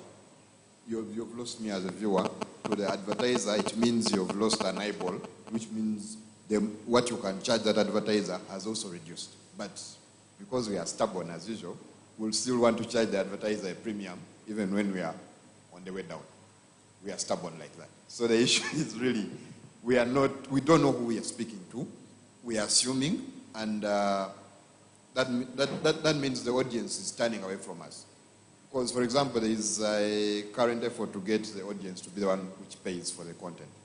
But the issue still comes down to, are you giving me the content I want, or are you assuming that? For example, there is a research, it's very old, but it can still make the point. The most popular content on our radio stations, on our TVs, is politics. But do you know what the most popular content, for example, upcountry is? It's health, it's education, it's things that have a 5% in terms of content representation on the media. But those are the things, when you ask people, what do you want? Those are the things they want on their radio stations, on their televisions, in their newspapers. It's things that we are not giving them. So we are speaking to ourselves, we have now become part of an echo chamber, and the money is moving away from us, going to the people who are serving those niche audiences, niche interests, and that is why we are in this place where someone is asking, where is the money? What always happened? What goes wrong? Why is my money going to Uncle Mo? I would also add that media houses have wrong business models. I earlier on hinted on, when you're setting out as a media house, what license do you have that enables you to operate the way that you want to operate? If you don't have a license that describes you as a commercial entity, then you shouldn't be crying when advertising from profit streams are not coming to you. If you are licensed to operate as a non-profit, for example, a lot of these media houses are operating as non-profits. That means your money should be coming from a funder somewhere. And if you're not meeting the expectations of that funder, the money will not come. So it's important that we have the right business model so that we can generate the right revenues. Just a quick one for specifics from you. What are the things that outfits should look to do to position themselves, in specifics, to position themselves to be ready to kulembeka? Thank you. First of all, I would like to mention that there's one element in the media that is very, very important, and that is audience research. Audience research is very important because it helps you know if, for instance, when you're setting up your media house, a lot of the media houses we have today are just set up, maybe I'm a politician and I want to win an election, so I set up a radio station. Or I'm a businessman, or I'm a journalist, I've been in this profession for so long, I need to make money. Then you just get into it, but without understanding what is your unique selling point, what is my value proposition to this market. Then a lot of us do not want to use audience data. Yesterday I was doing an interview with a radio proprietor for an upcountry radio station, and he was telling me the journey of his radio station from about 2013 up to today. It started out as Lugisu Broadcasting Radio, where they broadcasted mainly in Lugisu. But the reason as to why they wanted to broadcast in only Lugisu was that they felt like it's a radio station based in Bali, so they felt there was a need for Lugisu broadcasting because a lot of the radio stations in Mbale were broadcasting in either Luganda, Lusoga, or English. So they set up a radio station to broadcast in Lugisu.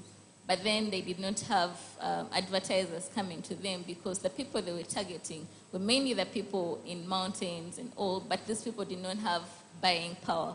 So around 2019, they changed to a fully English broadcasting radio station. But even after they have changed, I do not think they are realizing their potential because they are doing the same things as every other English broadcaster is doing around the country, doing the same thing that Capital Radio is doing, but there's nothing unique to the people of Mbale. So I think that media houses need to make use of audience data to tailor their content to fit the needs of their audience, and that way they will become more sustainable.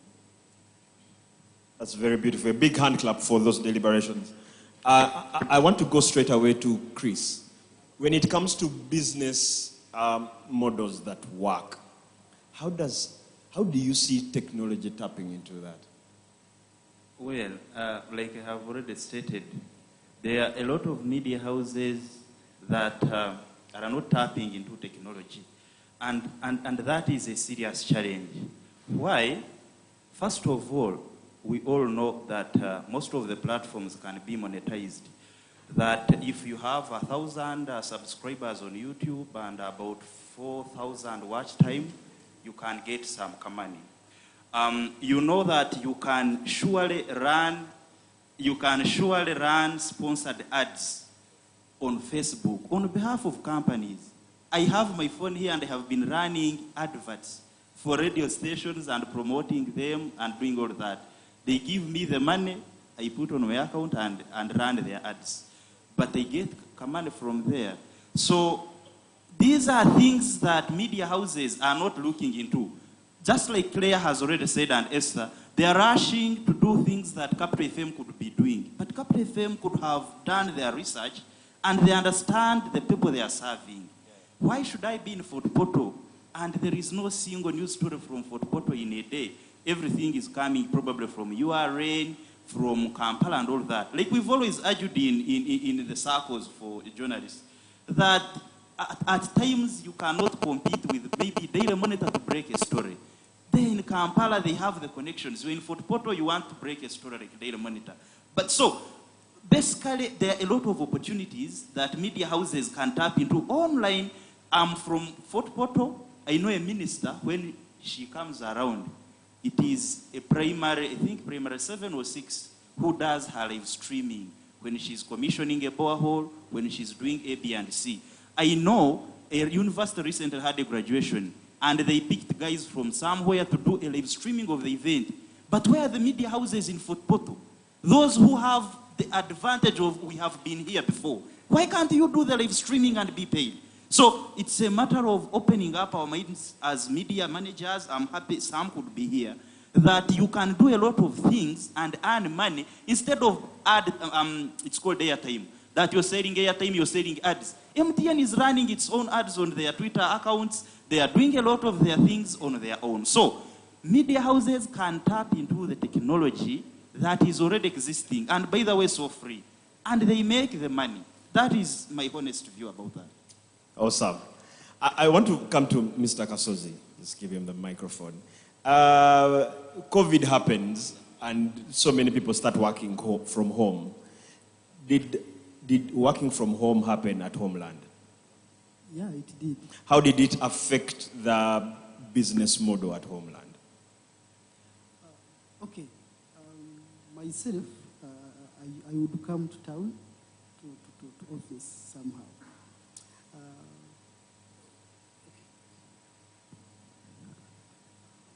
But again,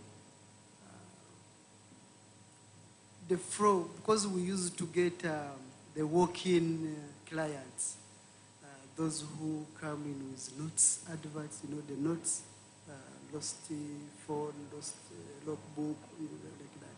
So, that because they had no way to move to Homeland office. Again, my colleagues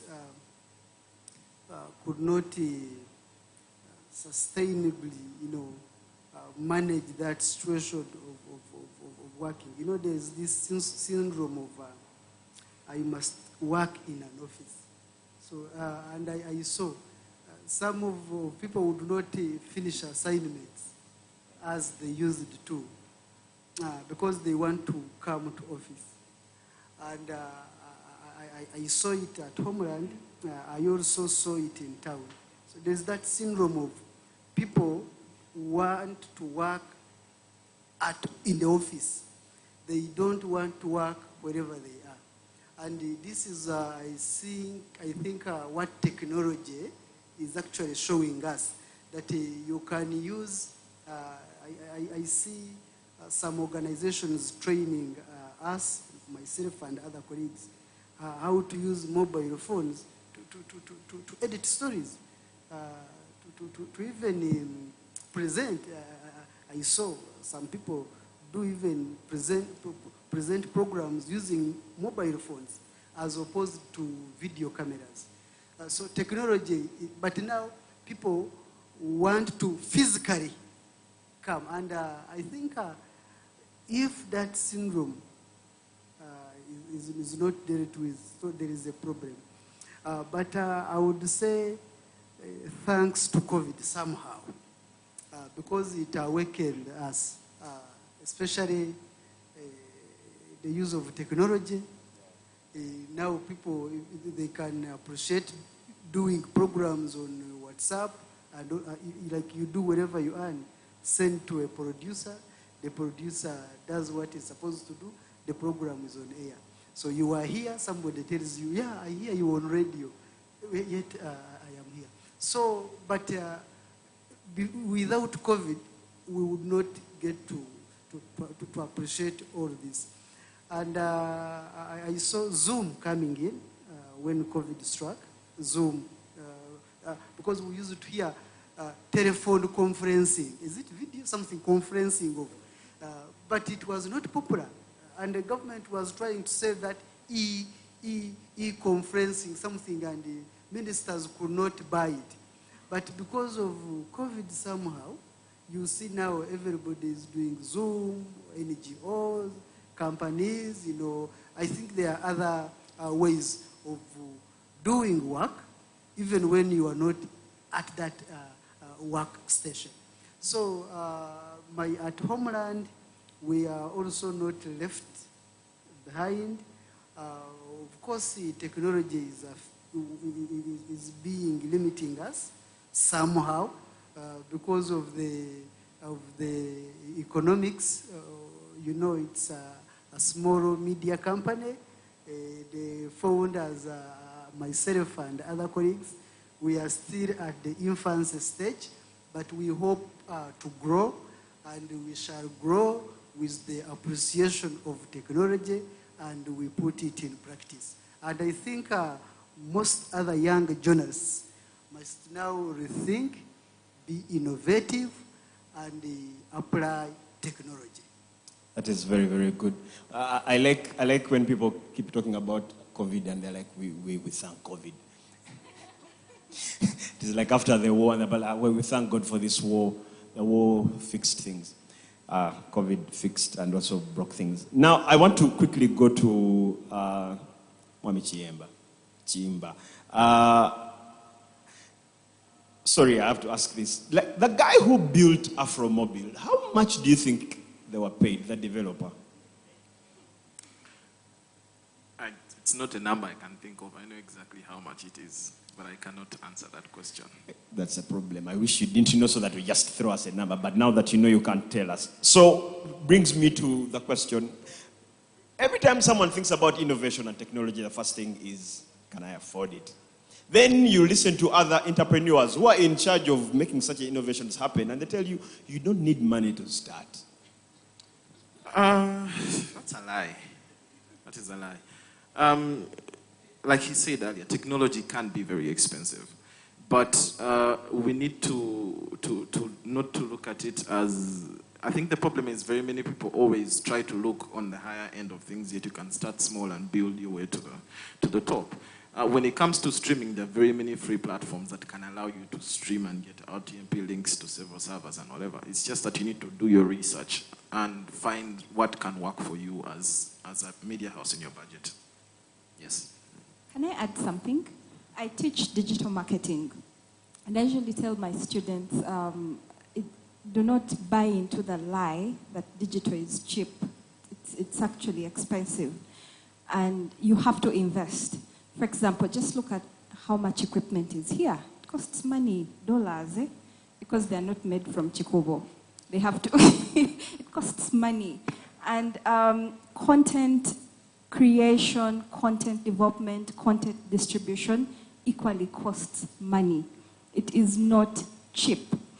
And so we lie ourselves when we say, oh, this is below the line budget. No, it is, you have to pay the developer. People say, oh, the entrepreneurs, like blah, blah, blah, didn't go to school. But have you looked at the staff that work at Facebook? Hell no, they have PhDs. Why would they employ such people, engineers, to be, you know what I'm saying? It costs money. But I like what he says. We can actually start small. So most of us look at our competition. You want to compete with a media house that has been around for 20 plus years. They own businesses across the East African landscape, and you think that you can afford what they have. No. If you're small, start small and grow like everyone else. Start with the free things that are available, and as you scale up and you've gotten money, you keep adding and keep adding. After many years, I don't want to say few years, many years of mastering the art, then you can run with the big guys. To add, can I add something small? Oh, okay. Maybe on Esther's point. One of the things that you should not fear about the big media houses is that a decision that takes them a month to make or 3 months to make, you can actually make in a week, you can make in a day. So you have an advantage over them, that first move advantage over them. Decisions that you can make quickly, they would take committees and reviews and for them to be able to make that decision. So there's still an advantage in being the small insurgent. Oh, I was saying that part of the reason that tech is very expensive, especially when it comes to development, is we are not functioning in it's now a global village. The internet is everywhere. So we're not functioning as Uganda itself. Google just opened up in Nairobi. Facebook is in Lagos. There's Netflix in South Africa. And now they opened up a product office in Nairobi. So when the bigger players come in with, I want to say, ridiculous budgets, because you come in with your 20,000 and someone is being offered 100,000 for the same amount of work you're asking them to do. So I think that, like she said earlier, you need to plan for 10 plus years in order for you to be viable in that way, because the cost of getting there is quite high. But then it puts you off. We have to create, how do we create a situation whereby people are excited to get into a tech advancement? Because I believe if someone wants something so bad, they'll be willing to pay for it? Yeah, but I mean, no, because I mean, between you and me, okay, you'll tell me that the guy who owns Facebook was in a privileged society, but he didn't even fund the project. Yeah, I feel like that's not true. When it comes to people like Elon Musk and the rest, it's like, hey, I started in my garage. It's not true at all. It is a lie. It is a very big lie. You see, the thing about it is this. Setting up, when you look at Facebook, on the plane, of you open the app, it's just something you scroll through. The support services of Facebook are ridiculous. Servers, people are dealing in security, there are people in product management. The like button, there's a team that literally sits every day and all they work on is that like button. A team of about 100 people internationally. So you see, the support services of it are so high that when somebody comes and says, oh, I want to build something like Facebook, they fall off the wagon somewhere along the way because they realize what it takes to support a product like that. So I suggest that you do your research extensively, start small. You will get there, but start small. Yes. And there is good news. if you don't have money, there are so many opportunities that are now available in terms of funding. If you have a very, very well-researched value-adding idea, business idea, or a business proposal, you can actually pitch. There are people that would be willing to invest, and that's what these guys usually do. They have ideas, and then he mentioned one of the things, crowdfunding, right? If you have your great idea and you don't have money, the internet can actually offer you an opportunity to crowdfund, and your idea will fly without you having to spend or to put it off and say, I don't have this money, it can't work. There are opportunities to do that. Yes, so I totally agree with what all of you have said, but I needed to ask one question, and maybe Colin and Moses can answer this question. What does it take for our media houses to collaborate? I feel like one of the things keeping us behind, especially our media industry in Uganda, is the unnecessary, irritating, annoying competition. That, for instance, he's working on the AfroMobile app. Recently, I was attending World Press Freedom Day, and Barbara Kaija of New Vision mentioned that they have tried to build apps for the New Vision products and all their platforms. But then it takes so long for them to build an app, and by the time they've built this app, the world has moved on to newer technologies. Yeah, so you have such challenges. So you have the New Vision trying to build an app, this AfroMobile, this Airtel TV, NTV had, was it NTV Go? I don't know if it still exists. So you have all these things. What would it take for our media industry to come together and probably build something that they can all use and, keep developing and updating with the changing trends? I think that competition is healthy. You see, if you go to a village and there's 20 women and only one man, that man is not going to make any effort to make himself better, will he? He's the only option. I think that competition between the media houses at a certain extent is very important for us to stay on our feet, because the research departments on both ends are literally looking at what the other person is doing to do better. Now, I agree that partnership is very important for us as a media, as media in the country to grow together. But I don't think that should take away from the competition. Well, okay, fine. First of all, there hasn't been on digital, but there has been an effort to collaborate, for example, in the coverage of COVID. That was the beginning. Then, on the issue of technology, maybe a bit tricky because of the corporate umbrellas to collaborate directly as a media house. But I was part of conversations with, it's called YoTV, I think it already launched, that was trying to do something that AfroMobile is doing. And they were trying to get media houses or investment from the different media houses so that they leverage that reach the media houses have without directly putting them together to compete. Then the key, actually the thing that keeps us in a place where we're still competing for the little money that is on the table is that we have not recognized that our cheese has been moved, our lunch has been eaten, and yeah. We are yet to recognize. That is why we are still in that place where we are competing for the little that is there. Yes, before we get off the technology thing, I felt there was need that, in my view, I emphasize the issue of the content so that actually the technology helps the content get out.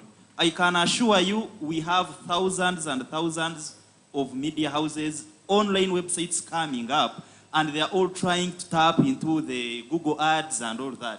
The unfortunate part is they think it is so easy to make money that way. But what kind of stories are they publishing? They are publishing two-line stories online. They are picking a lot of crap outside there and putting it together and churning it out. I don't want an answer for this, but if I asked the best media house that you would go to for news, maybe TV in the country, we would have mixed reactions here. Why? At times, the content is more valuable than the technology used to put it out. There are media houses in this country who have the best TVs, I mean the best cameras, they have everything good, but how is their content? Content is very important. And I don't want to emphasize that, just think about it yourselves. Yes, thank you very much. And now I want to actually just give him let him still have the microphone. I want to ask something. I want to go human resource. Yes. I've realized something about journalism. You see, journalism is like wine, like the way you're reporting right now. 5 years from today, you're a god. You're a god in journalism. And it's funny that no media house can hold down a journalist. Like they reach a certain point and they can't, as in, it is the only trade where they stop affording you. I mean, they can afford an engineer, they can afford a pilot. No one can ever be unaffordable. But in journalism, guys end up opening up. All of them, they just start starting businesses or they become freelancers. No one can hold down a journalist to work in one place. What goes wrong? And what goes wrong normally is an issue that we started with. Where is the money? The money is not growing. There is is it a meme or a meme? I don't know the correct spelling for that. Where transport is high, fuel is high, but salary is just stunted. So salary is not increasing, but also I can tell colleagues that when they run to go and start their own media houses, I'm sure they know the challenges there. So it is really because of the human resource challenges. What happens? You find you have been in a media house for 10 years, probably you're still because of the politics, and they want to talk about this because they have gone through exact things. Someone comes in after 2 years, is a sub-editor. You have been reporting, you are still a reporter. You see such things. So, in terms of human resource, and I have been to one of the media houses around here, where they said every time we have groomed a reporter to a certain good level, a good station in Uganda steals the reporter. And I told them, then you need to sit down and look at why you have that turnover. Why are staff leaving? These are the best questions that media managers don't want to think about. The media house is owned by a pastor. It is the praise leader who is the news anchor. It is the one who plays the drums, who is now the receptionist. The finance person is the other choir leader. Now, a lot of things are annoying in the media houses, and the media owners don't care because some of them don't even have the background in the media. So, the issue of human resources is so serious to that level. Some of the senior journalists don't like saying that we have been fired and all that. They can say we are going to do better things. But there are internal issues that anger them. And because they want to live smart, they say we have gone to look for greener pastures, even when there are no pastures that are really greener than where. So media houses and the managers around, I'm sure they are here. Please value the issue of staff. Respect staff. Some of them could be even... They have families, they have people to look after, they have, why would you find someone insulting, some go to Twitter and insult each other? Some of those things lead to the senior reporters leaving, and it is very unfortunate. I don't want to elongate this. Okay, I needed to add something to what he said.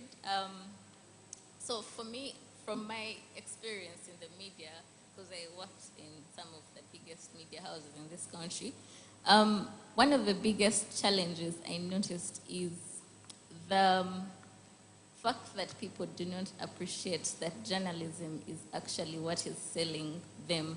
So you have people putting a lot of effort on their advertising departments, even when you're creating the, for instance, salary scales for people and all. A lot more money is put, say, on the marketing side. And I always ask people, if you think the marketing side is what is making you money, for instance, run a newspaper with only ads and see if people will buy it. Yeah? So you're not putting effort on the content side, and yet it is what is putting you out there. It is the reason as to why the people you are advertising to are buying your paper. It's the reason as to why advertisers are coming to you. Circulation figures do not increase or go down because of the ads in the paper. They go down or up because of the content that you have. So concentrate and develop your journalists. Give them more, give them salary enough. I know money will never be enough, but give them money to go and do good stories. You find journalists going out in the field and they do not even have transport to go to the field. So invest in the right things and then you will have your staff remaining and producing for you a good product. To wrap this up, one of my favorite quotes about HR has always been, there's a boss having a conversation with someone, say, hey, why don't you train your people? He says, what if I train them and they leave? And the other person asks them, what if you don't and they stay? You're stuck with your... Yeah, please, sure. Thank you. I just want to request you people, my colleagues and seniors, and the mentors that side, to support journalism, professional and empowered media. Now you talked of technology. Some of these young people have good ideas. They can write good concepts, but sometimes they are constrained by technology. Like, for example, you don't have a camera, or you don't have a computer or a laptop, and you don't need money. Somebody can say, okay, we can give. So you people, you can learn to support talent, you can learn to support innovation, so that if we are to create that a professional and empowered media. You talked of people running away from this media entity to the other one. I have a nasty experience, and that's why I so much talk about Homeland. And I think I would die at Homeland. In fact, I must tell you this, except like government, it's my belief, like I say Museveni or UN, is the one that can employ me now, because I set my mind to work for myself, like to be an entrepreneur for myself. For why? The time I worked somewhere, I witnessed a lot, backstabbing, witchcraft, what was, a lot of things, you know, and I realized the problem of training and mentorship. And some people had taken a lot of time, very good on radio, they have a command either of English or vernacular, and they are celebrities. So they would envy these young graduates. That's why sometimes it would be very difficult for a younger graduate to enter that place, even at internship. It would be very difficult, in fact, to access that area for internship. It would be as if you are applying for a job. And I would see it for 12 years. Then I said, no. I left.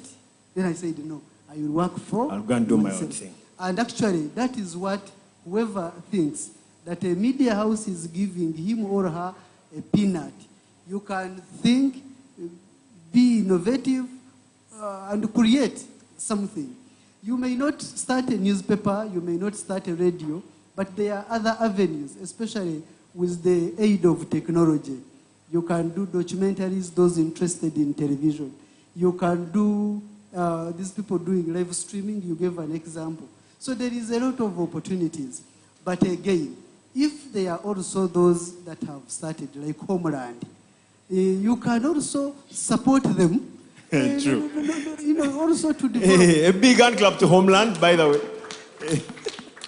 You see, because now we have a newspaper, we have an online radio, we have a media training school. Now, students who study, they will be workers to Homeland newspaper to Homeland radio. Yeah. And now we have a license for a television. So the people, that's why we even started, because we would Nice. see there is another big problem of masquerading and also deception, especially in the media. If you want to hate journalism, go to hotels, like there is a workshop, you will see. People with torn trousers, people with, they will come and say, I am, Mr. Kasoziles. I am telling you. I hear you. This is, Now, this is a naked, this is actually a bitter truth. You will Yes. see. At the beginning, they will register. Then they will disappear. At the closing, lunchtime, they will come. You give a coupon. Then they run away. They know in the evening at the closer, there is something coming up. You will see some people working for MCI radio. You will see MCI radio may not have a reporter in the field, but it will be represented. Now imagine. So now, They might be, they're well-wishers. definitely. Now I think this show is being televised somehow, and my interest is young journalists. They must, and I see some faces. I am 38 years now, and I am married with 4 children. But I can see some faces who are in 20s, 22. That's why I understand being a media-related activity, I must talk to those people.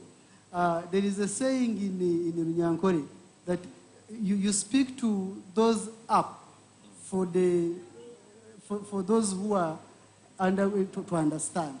Now, that's why I had to say that. So, whether there is a job or not, but the opportunity is there. The space is there for us too. Again, let me, I'm winding up on competition. Okay. Competition, my colleague here said, is healthy, and I want to appreciate his boss. His boss is the most accommodative CEOs I think we have here. Other CEOs are maybe demigods, something I don't know. Yeah, I'm telling you, but his boss is very good. He even talks to people like us. And he has mentored me, his boss, Brother King. If you see him, my greetings. Then there is another gentleman called Rugendo of Red Pepper. He has also mentored me, imagine. But others are very difficult people. To see them, you know, it's as if you are praying to see God. You know. Mr. Kasozi, I request that we move on because we are losing time. Let me finish. Please. Let me finish. Now, you know, yes, competition is okay, but there are now entities like Monitor and New Vision. For those, they are there. Of course, you cannot compete with think those they ones. are. Yes, they are there, they are up.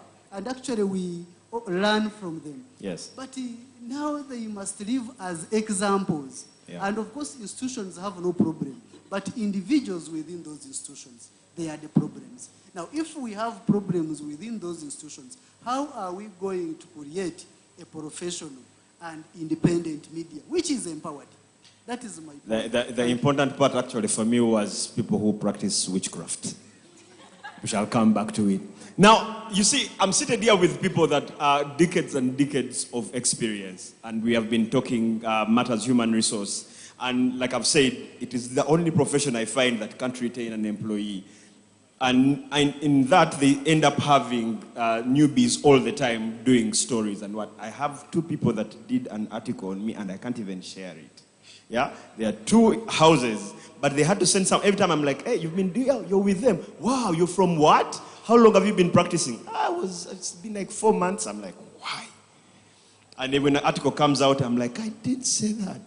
So, you guys who are what you are, do you have a plan to recreate the person you are before you stop being employable? I think even being here is part of the plan to A big hand clap to that, yeah. So, as media houses, we utilize the young people we meet, the internship opportunities to speak to aspiring journalists here. Those are the things, the opportunities we use to. Of course, that is also why we avoid telling people that you'll find in the field people with torn trousers, because we don't want to discourage the people who are listening to us from joining journalism. So those are some of the things. So we have, because like you said earlier, people phase out because of money, because they've grown up, because they've lost interest in the profession. And sustainability is at the forefront of what we're trying to do. So you have mentorship classes to teach people how to run the business, because ultimately, if your boss is 45, 10, 15 years max, he's going to be gone. Now, if the guy right below him cannot run the business when he steps out, there's no sustainability model there. Yes. But journalism is about exposure. As a journalist, you get to places you would ordinarily not go to, as any other profession. And so it's from that exposure that you actually get opportunity. So that explains why you cannot, it's difficult to retain a journal. If you send me to cover a story in New York, and I enter the New York Times offices, and I link up with the boss there, what are the chances that This is why they're not giving us visas as media. I hope no one from the US mission is here. Yes. But yeah, it's exposure really. And as aspiring journalists, I would want to say that this profession, for decades, it was highly regulated. It's one of those professions whereby, for example, to get a government scholarship at Macquarie University, there were only 2 spots for government scholarship. So it was highly regulated, it was censored, but now we have so many outlets, other institutions that have opened up the training of journalists. It's a good profession, it's a good place to be at, and you can actually go to school, study, become a very, very good journalist. She will come. Ladies will come. You come later. Anyway, so about recreating the person. I should say that I'm one of those people who, like Colin, started out in a newsroom. So I started out in a newsroom and worked at 2 newsrooms in this country.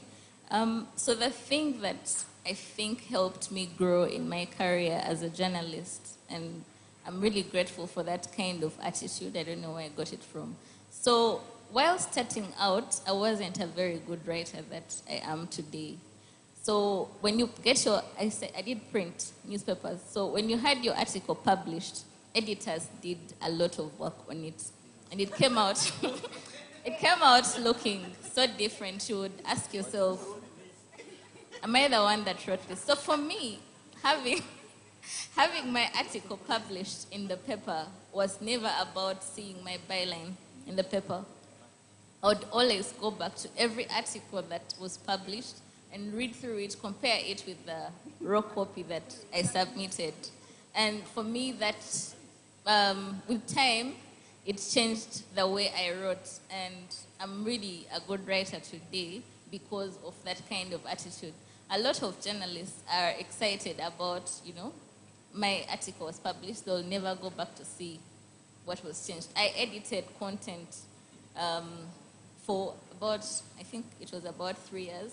You'd edit someone's content for 3 years and they just never change. Today you edit, tomorrow they bring back the article, they write another, and the same mistakes are the same mistakes you will keep seeing every year, every day. So I think that journalists also need to take initiative to make themselves better. If you do not take initiative to make yourself better, you are never going to be better, even when you leave the newsroom to go to another, say if you've moved from the newsroom, you're going to a company as their PR officer. You will be that public relations officer who releases a press statement with 1,000 mistakes because now you do not have an editor. You're your own editor, so journalists need to do better. Okay, I think I'm the last one to really be brief. Willingness to learn and relearn. Very, very important. I picked this from Ultimate Multimedia. They really like emphasizing it. If you are someone who wants to grow, you should really be willing to learn and unlearn some things. Very, very important. I'm inspired by Richard Kavuma. He was at the Observer as the editor. And whoever sees that man, tell him Chris is really appreciating, because that is the man, when he was still at university and very passionate, who would call me to the office. And we sit in his office. And you find I have a lead, again started from newspapers. The very first paragraph has like 50 words. And he says, for sure, how can you do this? I'm a journalism student and I can't differentiate between his car, and he is coming. And those are the things you people are writing on social media. You are there using AM as I am coming, AM and coming. And you cannot take like these very seemingly less relevant things, very important for writing. You can't be a writer who cannot differentiate between such things. You're there, I'm K, I'm Kawa, and you are a mass communication student. Tomorrow you're going to write a story, and you really find that there are things you're doing, the same things you're doing here. So, please, if you have pens and papers, write this. The book by Richard Kavuma, Write, Tight. He calls it, the word he adds, I see it was published by Acme. Yes, so, write of writing, write the right way and tight. And he says, navigating the common mistakes in the newsroom. I will be so happy if you people, even if it's sold, I know it could be sold a few shillings, please buy this book. If you are a journalist who is trying to be better, now this is the, on top of talking to you, I'm also giving you this advice. Please look for this book, read it, and you'll see a person who has been in the newsroom for decades, giving advice on how to go around common mistakes. Thank you very much. That's good. Add one thing. When it comes to technology, I think that we should look at it from a 360 perspective. Most of what we've talked about today is on the financial end. How do we make money? How do we do this? But even the internal processes of how we function can become better with technology and eventually help us in a return on investment on saving money or whatever. He was talking earlier about common mistakes that people make. Sorry. Apps like Grammarly, I don't recommend that you ultimately go with what they are saying, but they can help you edit some common mistakes that you would miss. There are things like Google Documents. You do not have to write out your article and then send it and then bring it back. You can simply work concurrently with your editor on a different PC. All these systems will make the process quicker, but also it is cheaper to do it that way. Smart. I want to quickly go to, by the way, just to clean up, I didn't make the article was not from me, it was about. Yes, and it is from one of the big media houses represented on this stage. I will never forget. Okay, I want to wind this up quickly. I think I want to go to you directly. Content creation.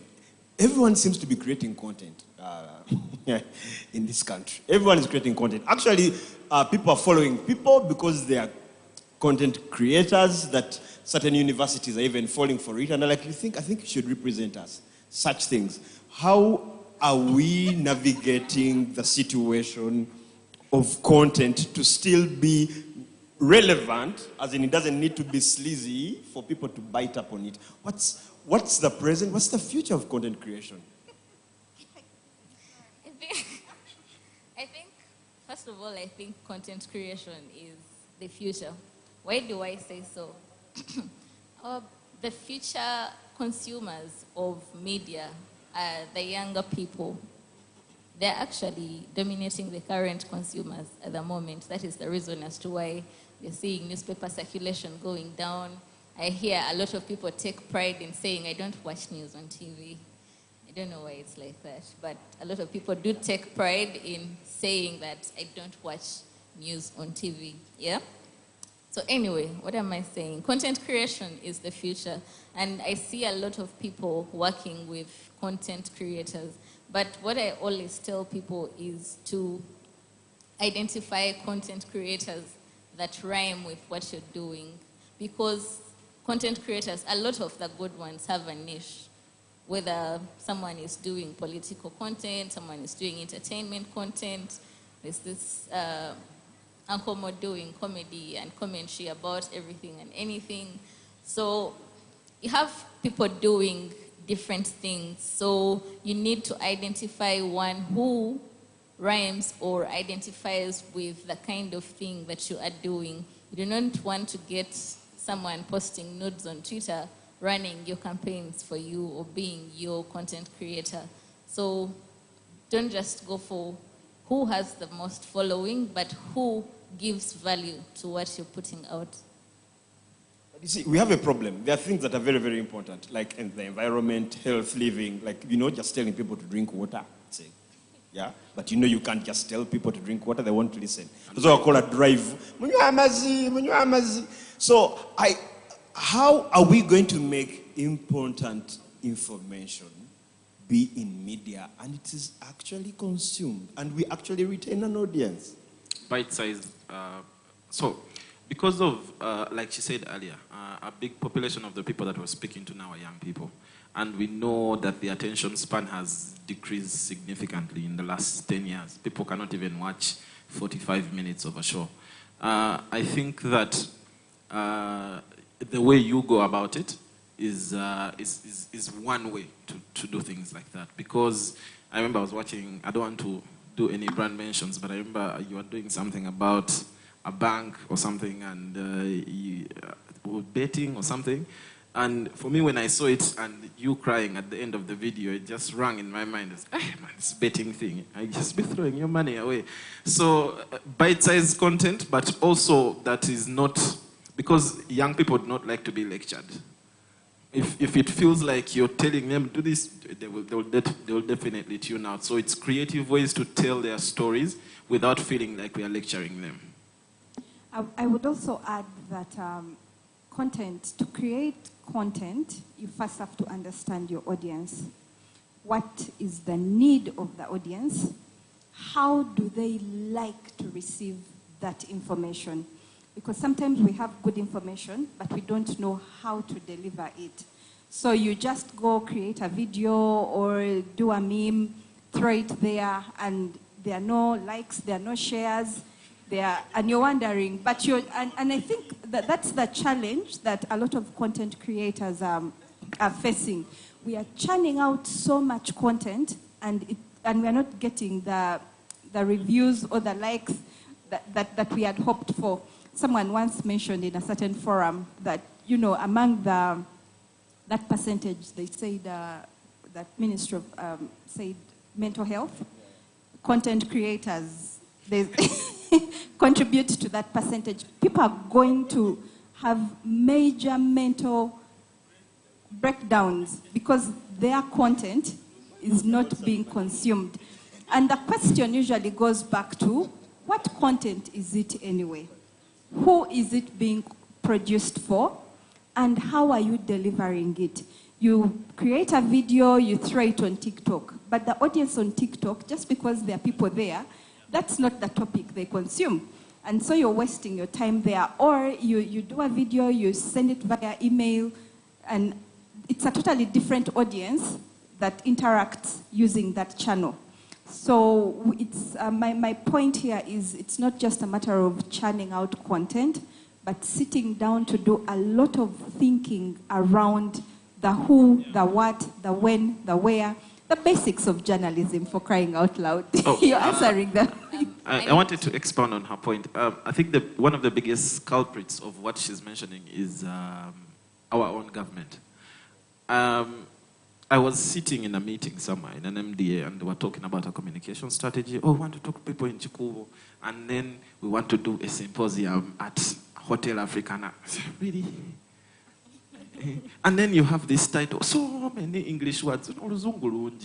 Sometimes break it down so people can understand what you're saying. Because often when we communicate in our very many complicated words, we just sound condescending to the people and they just turn off. Yes. Yes, so I also wanted to expound on what she said, and this is for the content creators and anyone creating content of any kind, of any form. Whatever platform you are creating your content for has analytics tools that give you insight into how your content is performing.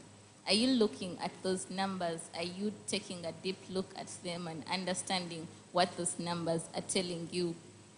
I think a lot of our content creators need to look at those numbers. Even the people that get to use these content creators on certain campaigns, can you take a look at the reports they give you and then you understand how impactful or unimpactful your content is? Yeah. My question is, the people who do content, will you bother to do research? Do you know who you're doing that content for? You used the example of the person who was Uncle Mohia crying at the end of his Kapapula. Even that crying, without saying anything, is a punchline. Yeah. How does someone do content? And throughout the 5 minutes, the 10 minutes, there's no how. There's literally there's nothing that attracts a reaction from the person watching. You get to ask yourself, did that person think through this content? Did they know who they were doing that content for? So maybe we also have to think of the way you would do a documentary, conflict, then the punchline, then, right? So there should be that. Beautiful. I want us to go to the final thing. Media is being affected greatly by political, economic landscape of the country. You've talked enough about the economic part.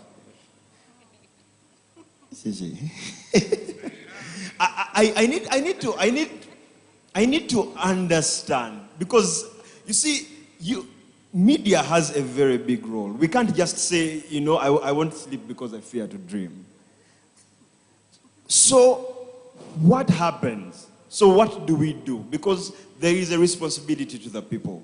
So what is the profession doing moving forward to know that even if it's raining, even if it's shining, we won't need comedians to do this. We have people in the newsroom that, you watch news sometimes and it is 99% agenda, 1% news. How can it be back to where it's supposed to be, and we have a responsibility to the people with harmony between the newsroom or journalism as a cohort and political landscape of Africa?